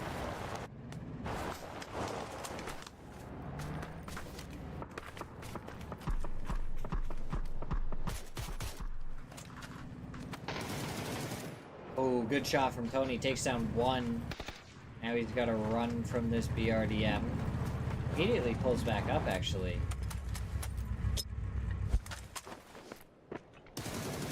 Oh, good shots. The nade. I mean, surely he's in the BRDM, but BRDM probably not looking too great health-wise. I mean, Tony is just kind of ignoring it for a second. Fauna getting another knock. Tony finds one. Infinite did finally run someone over. I don't think he's going to get much more out of that BRDM. Well, that's a Panzer in the hand. Hits the backside of the BRDM. It's about to blow up. Player jumps out of it, and I mean, still the explosion kills him anyways, and the res is going to come out onto Fauna. Godlike is going to stay up as a 4-man.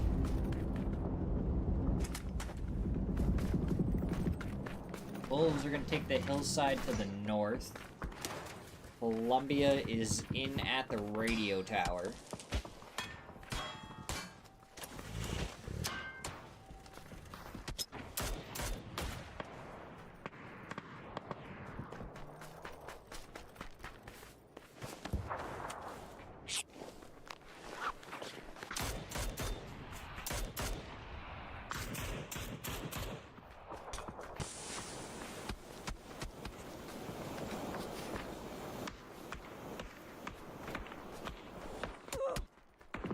Snakers. A little bit of damage. It's not really threatening shots, though. Nevermind is very far away. They gotta hit like 5 or 6 shots at that range to even try and get a knock. The more threatening is wolves actually turning around and returning fire. Because they'll just shoot you in the head, and that'll do plenty of damage very quickly. God, like, after taking down one team, now have to try and make their way into zone, and they have quite a ways to go to do it. Never mind. I mean, is this player just giving up their life? RN0 just picks up a couple of kills onto No Way. Kinda for free, they just drive straight into him. That's a nade. Honestly, not a bad attempt. I don't know if he prepped it at all. If he did, he shouldn't have. And H-Win is now mortaring people. That's 2 knocks onto the carpet stains, and those mortars go out from well-oiled machines, and that's 2 knocks from Dreams onto 2 different players from 55. The commit is coming out here from 4 Earth. He's making his way forward. That mortar gets the flushes onto both with just 1. RN0, the only one up right now. 4 Earth nade takes him down. The last player is flying in from the heavens above. Found needs to get into this zone. He goes down quickly. His well-oiled machine are cleaning up the edge of the zone. Already picking up 4 kills.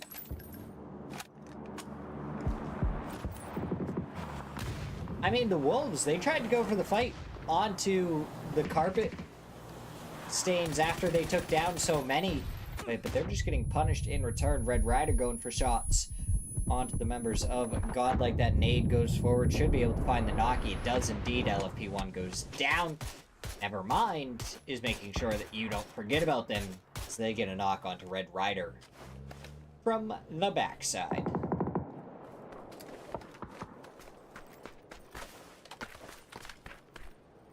So now you have 4 teams over here on the western side of the zone. None of them are in the zone. All of them have to try and make their way into the zone somewhere.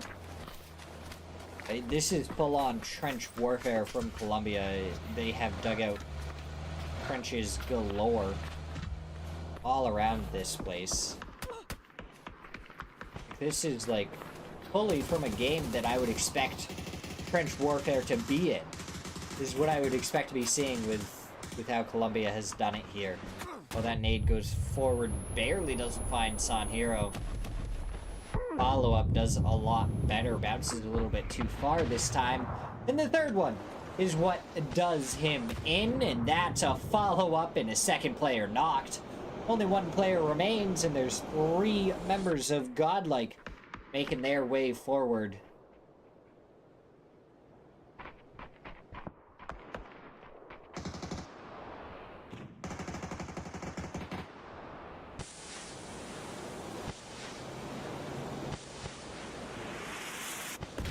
Consistently for Colombia, I do feel like this is the last player left alive. I just don't know if it's better positioning from him or if he's just not committing to the fights as much as the other players. I mean, obviously in this one, it was good util usage that knocked the other 2 teammates, and he was just in a different spot than them, so he's able to survive a little while longer.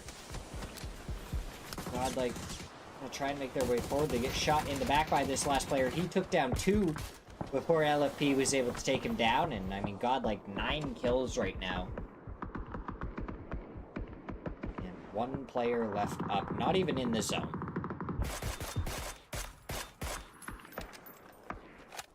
Still further to run. Will Colombia get a couple of their kills, or will they get stolen away?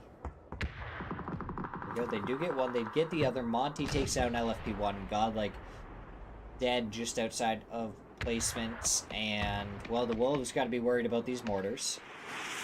Vox, good reposition from him because that mortar was directly on his previous spot. But the Wolves do survive for right now. As Team Fate and Tater continue to send some mortars this way. That one, little bit short. You needed right in between. So Vox is actually going to throw down another nade in that previous dip. They get it to dig it up a little bit more. Have plenty of space to work with. But hey, guess what? Linguina has some mortars that he's going to use. And this looks like it's going on to Well-Oiled Machine, who got 2 kills. Those mortars are nowhere near where they need to be. And all 3 of them went to the exact same spot. Unless they are just trying to dig a trench for themselves to play into. And they don't know that Well-Oiled Machine is over here. That's a possibility. Shots coming out, and Linguina decapitates Mixu. And down goes the Well-Oiled Machine.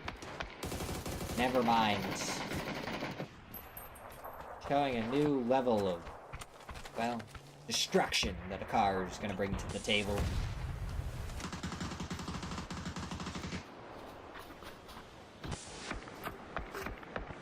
I don't even know what the Wolves can do here.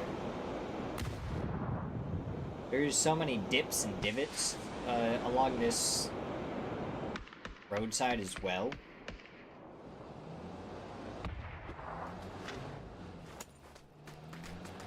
Yeah, LP, that's because my internet has been absolute crap today, so it's bad on my side. So, like, on my screen that I'm actually looking at, it's only 480, and then my OBS does enough to actually make the 480 look better than that. You're absolutely right, though. It is supposed to be 1080, but my internet has been shit today and decided that it didn't want to actually play YouTube properly. As we see Team Fate coming over here to try and finish off the last of the carpet stains. Bach Monster, what can he do? He finds one, he goes for more, but Tater takes him down. But yeah, that would be the reasoning. I could try and improve it, but that could also fuck it up even more. And I don't want to risk it. I'm scared. I'm scared of my computer not agreeing with me today.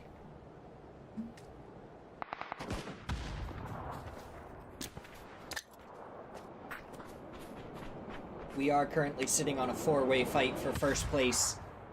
The team in second is the Wolves. They're kind of sitting out on the edge. They have to get in, so doesn't Team Fate, but they at least have a corner that they can try and use. Yeah. Listen, I'm going to blame it all on Counter-Strike, because for some reason, whenever I play Counter-Strike on this computer, everything goes to shit. Like, if I stream and play Counter-Strike at the same time, it actually, like, turns off my mouse and keyboard every once in a while, and my camera completely freezes. I wish I knew why, honestly.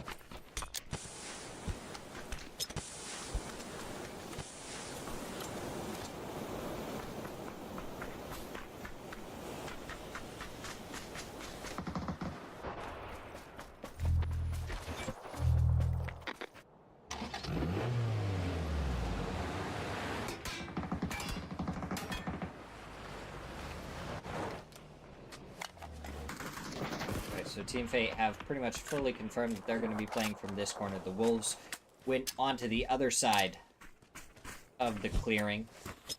Still not quite in zone yet. They got 20 seconds to figure it out, but Tater is making it so there's much less time for them to do anything. Snakers is going to be the last one up. I mean, honestly, if the Wolves go out here, it's going to make our top four kind of stay closer together. 55, we'll get a few more points.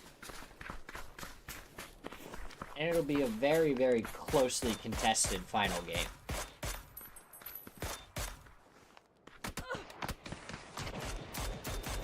Rads for keep out. They find the first one. Watulins finds Palix. We're going to hear nades from right below that. Nade hooked well. Oh, but Watulins finds another second nade. Does it find more? Just barely doesn't. He has a third one, though. This could find a double. It doesn't. No, Farah's got the first nade off just in time. The util usage, it was on point for Tim V, but unfortunately, it's not able to do enough. Oh, the flush is going to come out onto Tater. The res should come out onto Wills. One player left up for Team Fate. Oh.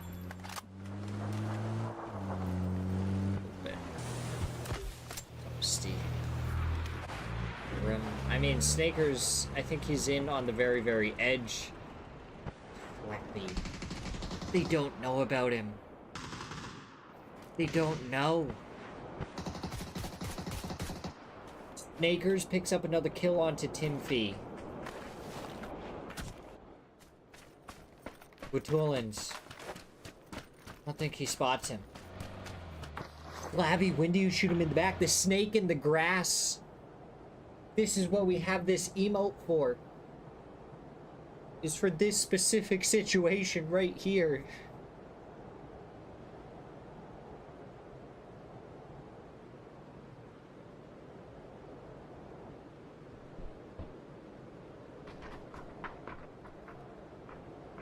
This emote.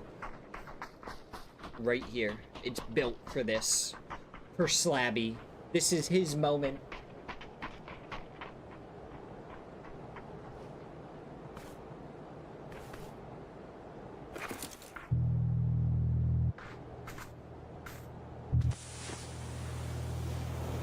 Makers. Preps the smoke. Goes forward, immediately prones. Nades coming out, that's one. Gotta be perfect if he wants the kill with just one nade. Bakers tries to continue forward, but it's keep out. They spotted him. Wills takes him down. Watulans, did you... Oh my god. Like, when does it happen? When does Slabby stab them in the back? This is a win for Keep Out right now. It's there. It's in the making. As soon as Slabby shoots them in the back, that's it. 9 takes down Linguina. He waits too much longer. He got rid of all his guns. Does he... He flew back into this match. He doesn't have any guns or anything. Oh, 9 takes down Craze. One more player to find on Nevermind. He's gonna get second place. Now he just goes down to the blue zone. What a play by Slabby to get second place. He didn't have a gun or anything. He literally couldn't do anything because he had nothing. He got res.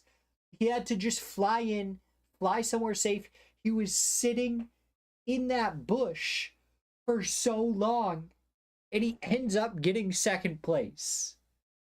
Oh my god. I mean, that's what 55 needed. They were in 4th place by 6 points behind Godlike. Godlike got a few kills. So did 55. They get some placement points. I mean, this is going to be a closely contested final match. But we're going to go to a quick break, run some quick ads so we don't have to worry about them at all during the next match. And I mean, look at that leaderboard. The Wolves, they have a slight lead, but it's only 9 points. And every single team in the top 4 is within striking distance. My goodness, is this going to be tight going in this final match. Look forward to it. One more match left. Quick break. We'll be right back for the final match of week number 4.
I still need it. Okay.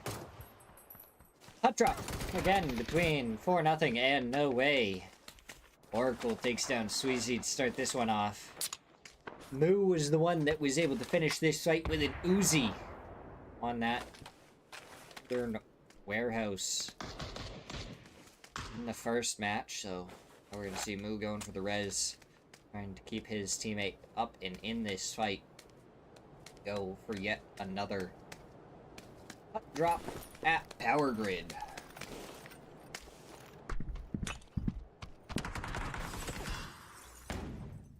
Gibbs taking down one of the players of Ma, gets the flush as well. You have to worry about the fact that one of their players is almost knocked already. Hand zero takes down one, goes for the second, but Kalawi, 1 hit point and a dream is what he had. Gibbs ends up finding him before any first aid can go off. Mog is our first team eliminated. Infinite gets a knock and flush onto Lopes.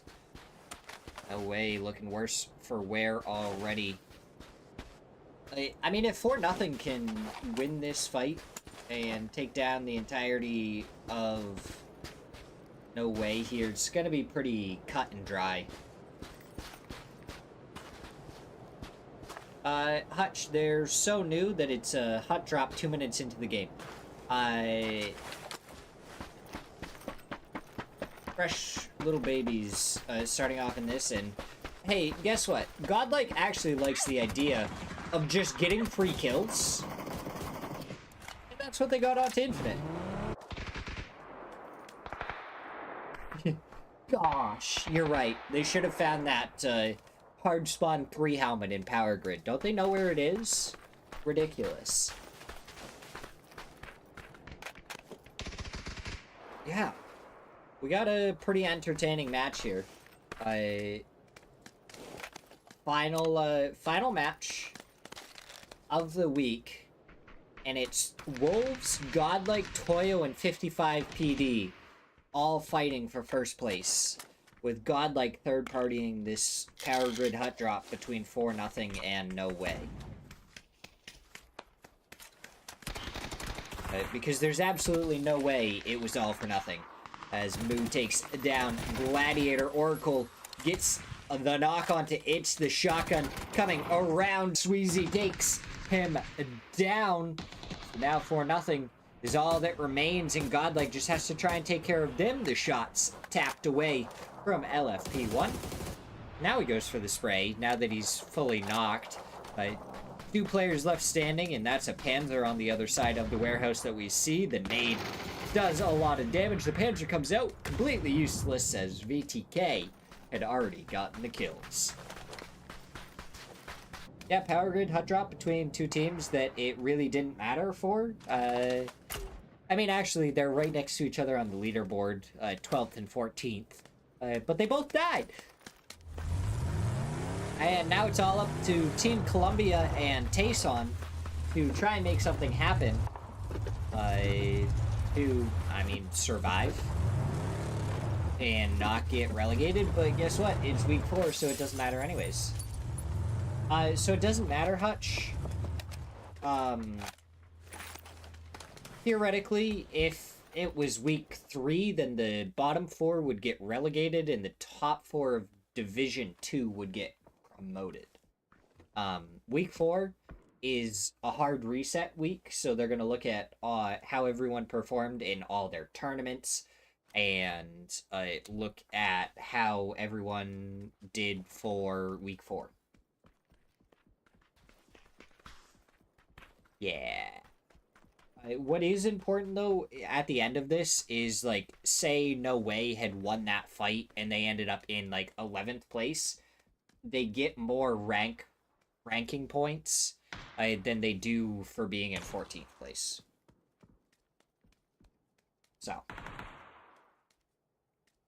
that's kind of what you're playing for. You still want to try and get as high as possible. Right now we have kind of segregated groups. The top 4 with the Wolves, Godlike, Toyo, and 55. Oh, 100 bitty. I see nothing. Oh, okay. 100 biddies. There we go. Thumbs up. Emmy taking down Monty. What I can only imagine is kind of subbing in for Fate. Oh, those nades coming out too late as he got picked up and put into the back of the vehicle. Thank you so much for the 100 biddies. I haven't asked yet, but how's your day going? This Tuesday night.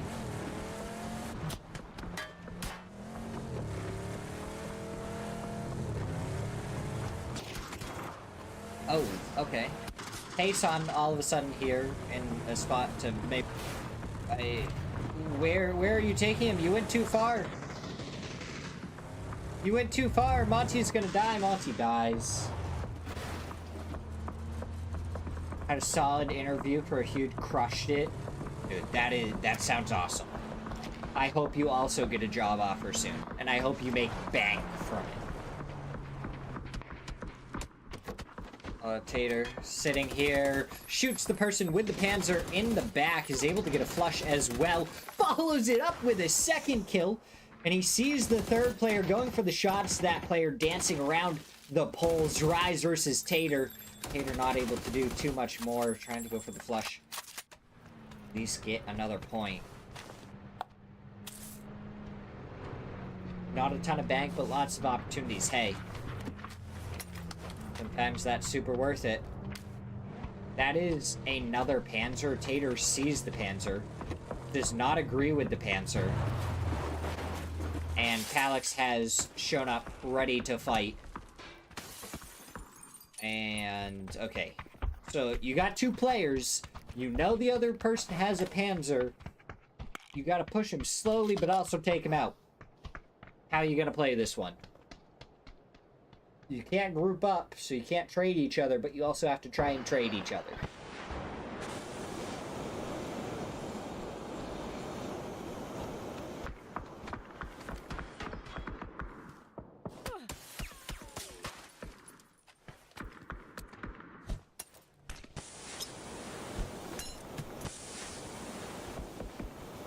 So I guess the next question, Hutch, is it enough bank to at least kind of live comfortably until you get more opportunities?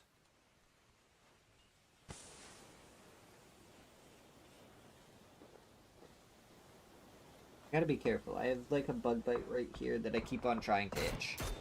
Oh yeah, you're comfortable. Perfect. That's what I like to hear.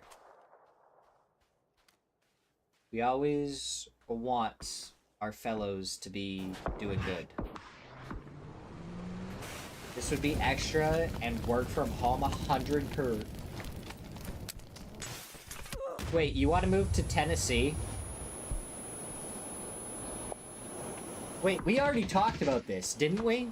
And how I also want to move to Tennessee, and there's other people that already live there. Was that you that I had this conversation with? Yeah.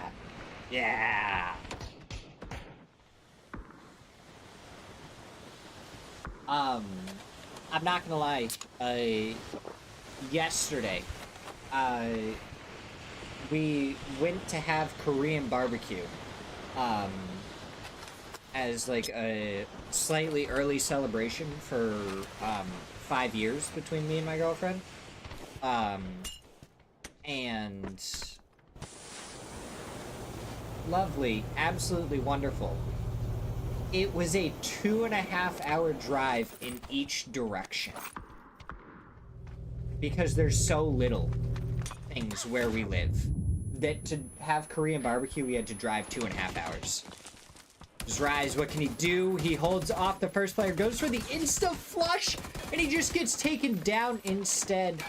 Oh, come on, Tater, get back to Palix. No, he's stolen away by Emmy. He was so close.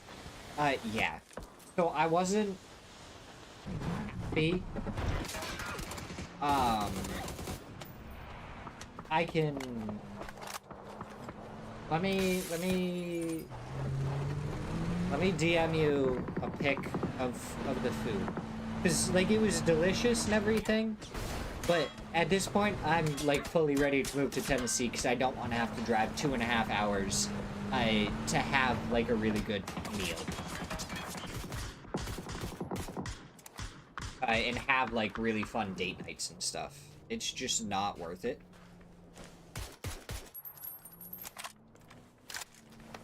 This was the Korean barbecue we got. So,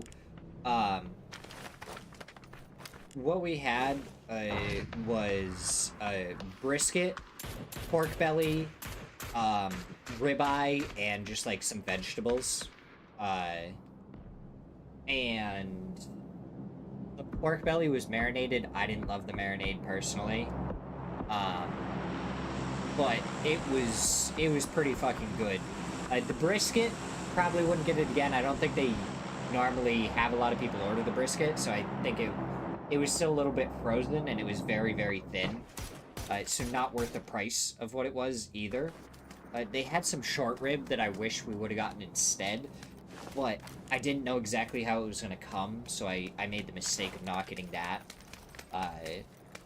which I'm just a little bit disappointed about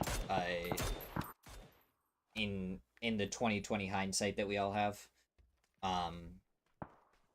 But yeah, so that was a little bit disappointing. But we still had a good, fun time. I didn't have fun driving, but we listened to like a D&D podcast almost the entire time. And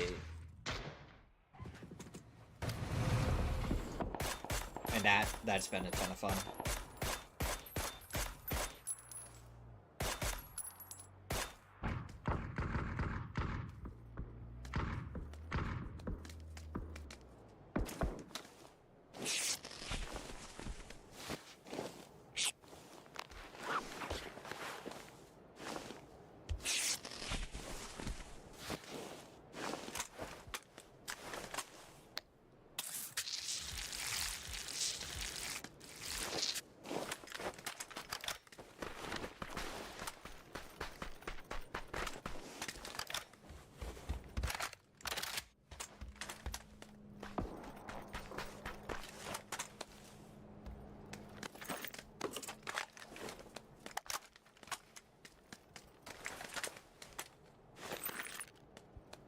And now I've responded, Hutch.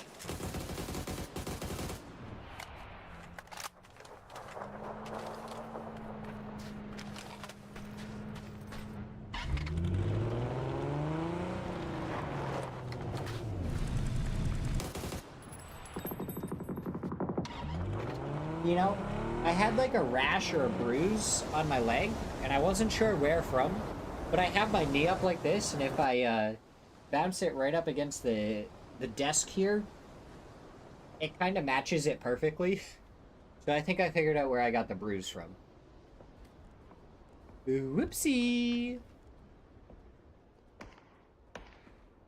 I'm glad that we've had this to talk about, because there's not been a lot going on ever since the early action. I mean, God, like, lost one player, and they're down to a 3-man. That happened, but it was just some long-range shots that you kind of expect to happen. They sent another player up on top of pretty much immediately. So you still have Wolves alive, you still have Toyo alive. They are going after the carpet stains right now.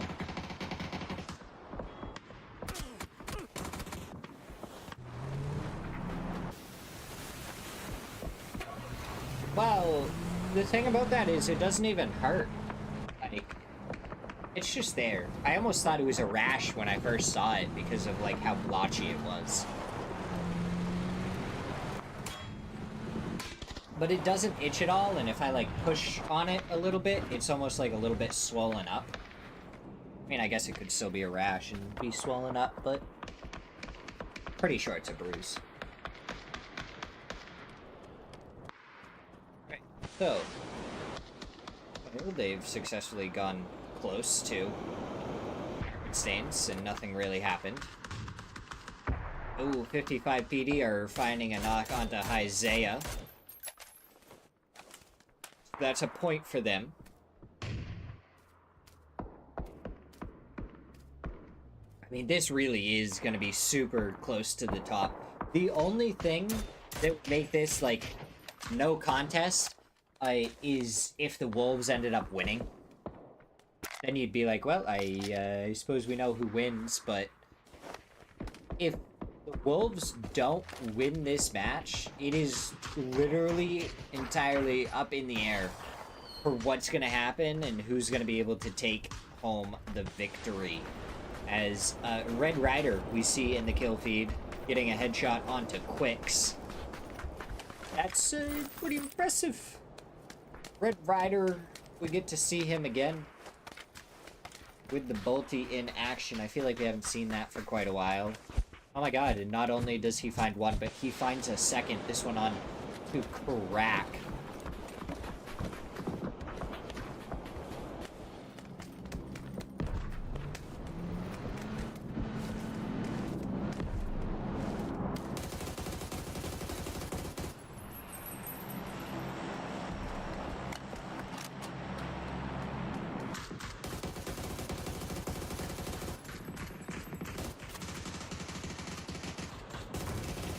Alright, shots going forward as the well-oiled machine decided that their rotation was best fit for a bike with 2 players on it.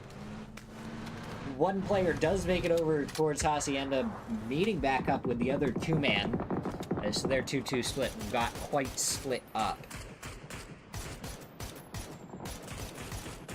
Now some shots going out. One more needs to be found to take down Bach Monster.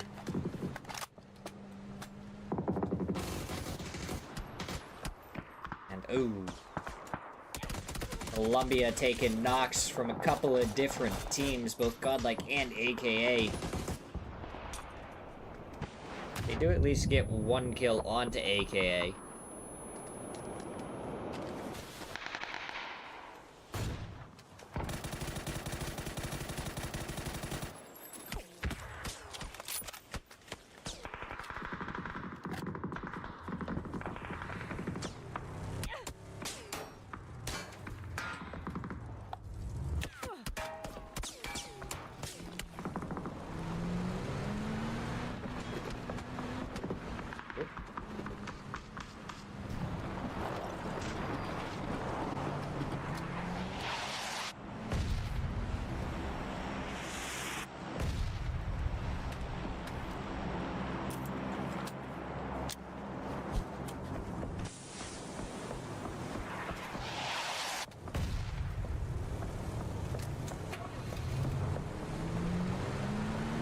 Alright.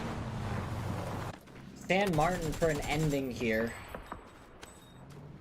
Final match definitely kind of changes things a little bit, makes this a lot more interesting than I think we would have had otherwise. The Wolves are controlling the northern side of this zone. Keep Out is kind of like crashing in onto it. I don't know if I actually got that black fly or not. Wait.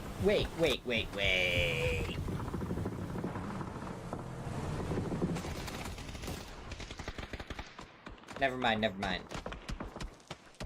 No, Keep Out. That's who's on the screen right now. Never mind's over at the warehouse to the eastern side of San Martin. You misread something? I probably misread something.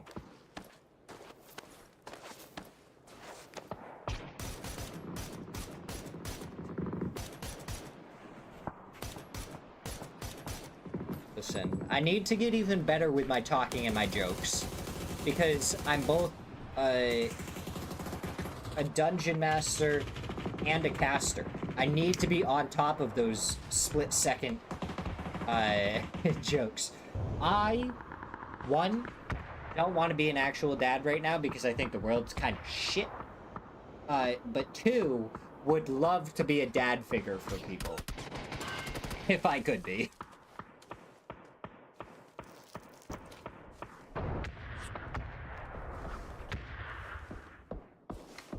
It would get me on my toes. I just don't have any time for it between casting and DMing and working 40 hours a week and trying to get clips for my editor to edit and everything.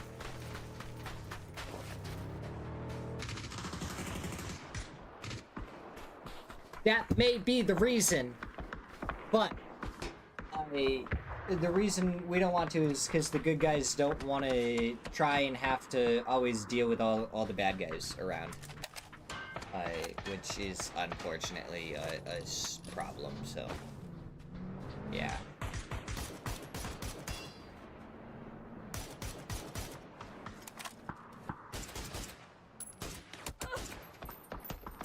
It's just so much work, like, you can't let them be online because of all the predators and all the random things that people say because they have no filter online and what they'll learn and everything.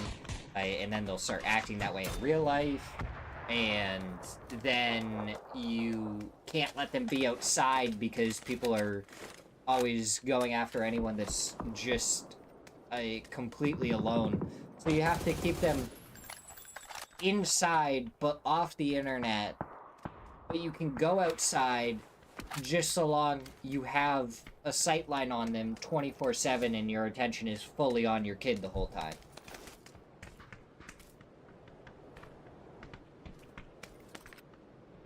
You were best dressed because you put on a button-up shirt and a tie? That's insane. There's no way that's all it took.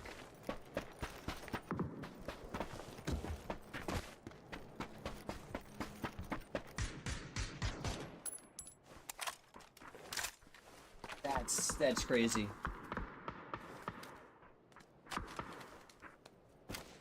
So I could go downstairs and put that on right now. Be like, today the weather forecast is looking like a slight wind from north to northwest. But meanwhile, completely dark outside, and yeah, it's fucking toasty up in this room because there's no window open because there's way too many bugs that can get inside.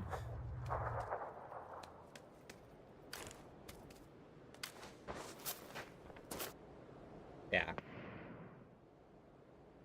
Now, the minimum I would go to, I would literally, even for like a grocery store, is a suit and a, not like, well, a button-up shirt and tie, not a suit. I don't know if I have a tuxedo, actually. Ooh, these are going a little bit too far. I don't think they took into account the slight downhill, but never mind. Living up to your statement earlier, are very much here. Found, getting 3, now looking for the last one. Can he find all 4? He's got to worry about the smoke and its craze that actually gets the last one, is never mind. 7 kills in this last match. They're trying to at least get up above the well-oiled machine, maybe even chase down Mog and AKA. AKA is still alive, so that's going to be a little bit more difficult.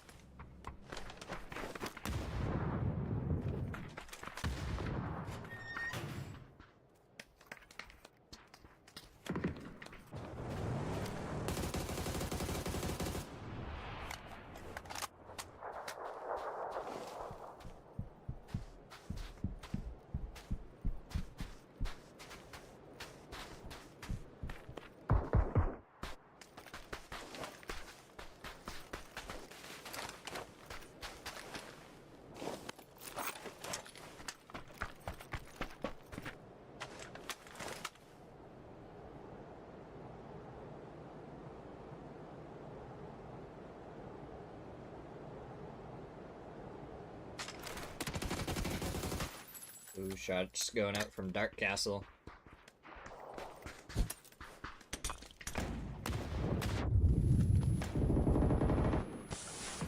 Does end up getting an opening knock onto Jibs, fully stunned.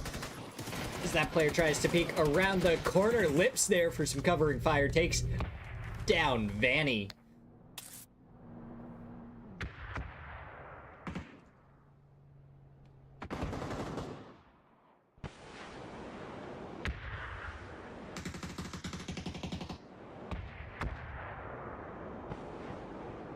I mean, hey, Nox, it may have taken them until the absolute final match, but they've started chaining Reg's, staying alive, and getting some placement points.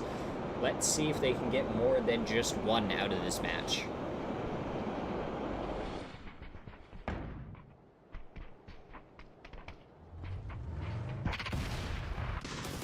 Oh, Tim Fee finding a double with the Panzer, and Palix just able to finish off the last one. So the Wolves go down in 7th place. That leaves this very open. Godlike is still alive. Toyo has been taken down. So hasn't 55. Both of those teams got a decent chunk of kills. I don't know if it was enough to catch up to the Wolves. Godlike only being 9 behind. Still alive. Have a great opportunity going for them.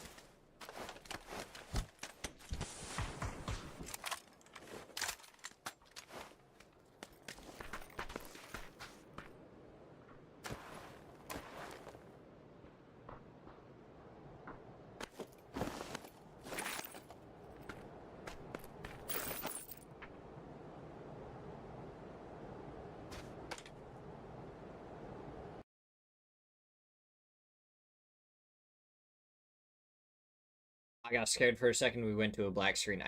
Did we just lose our other person?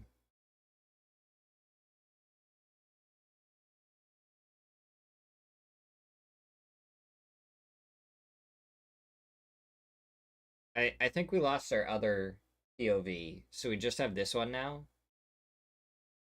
We might not get audio back. Yeah, audio's gone for a second. It does this sometimes when they swap.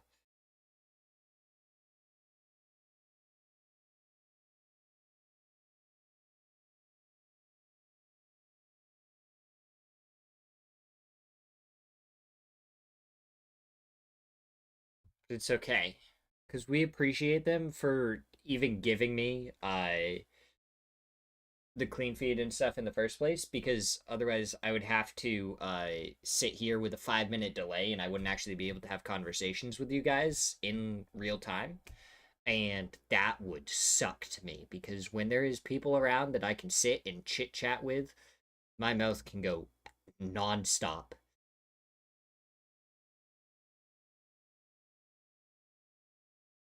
Oh yeah. And I think they're all in Brazil and stuff, so I know there's sometimes like power issues and stuff there too. Um, so it's just super awesome that they do what they can for us. I appreciate every part of it. I appreciate Smear Zero for allowing me to actually sit here and cast all of these most of the time. So it's a super awesome feeling.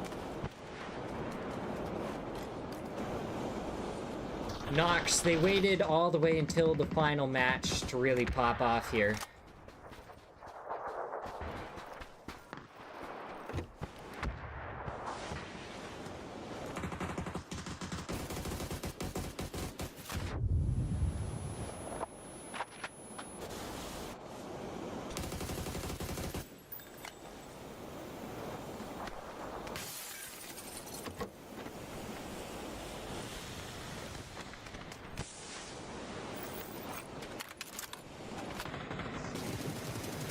Lips finds the knock onto Found.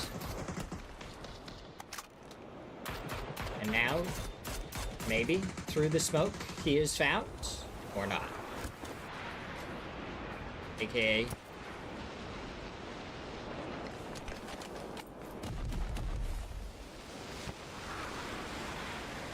what can they do?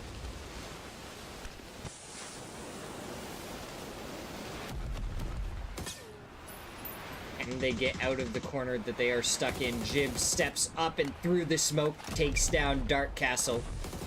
Looking for the next player. Saw where that smoke came from, so he's just going for a little bit of a spray. Honestly, Jib's finding another. He is popping off.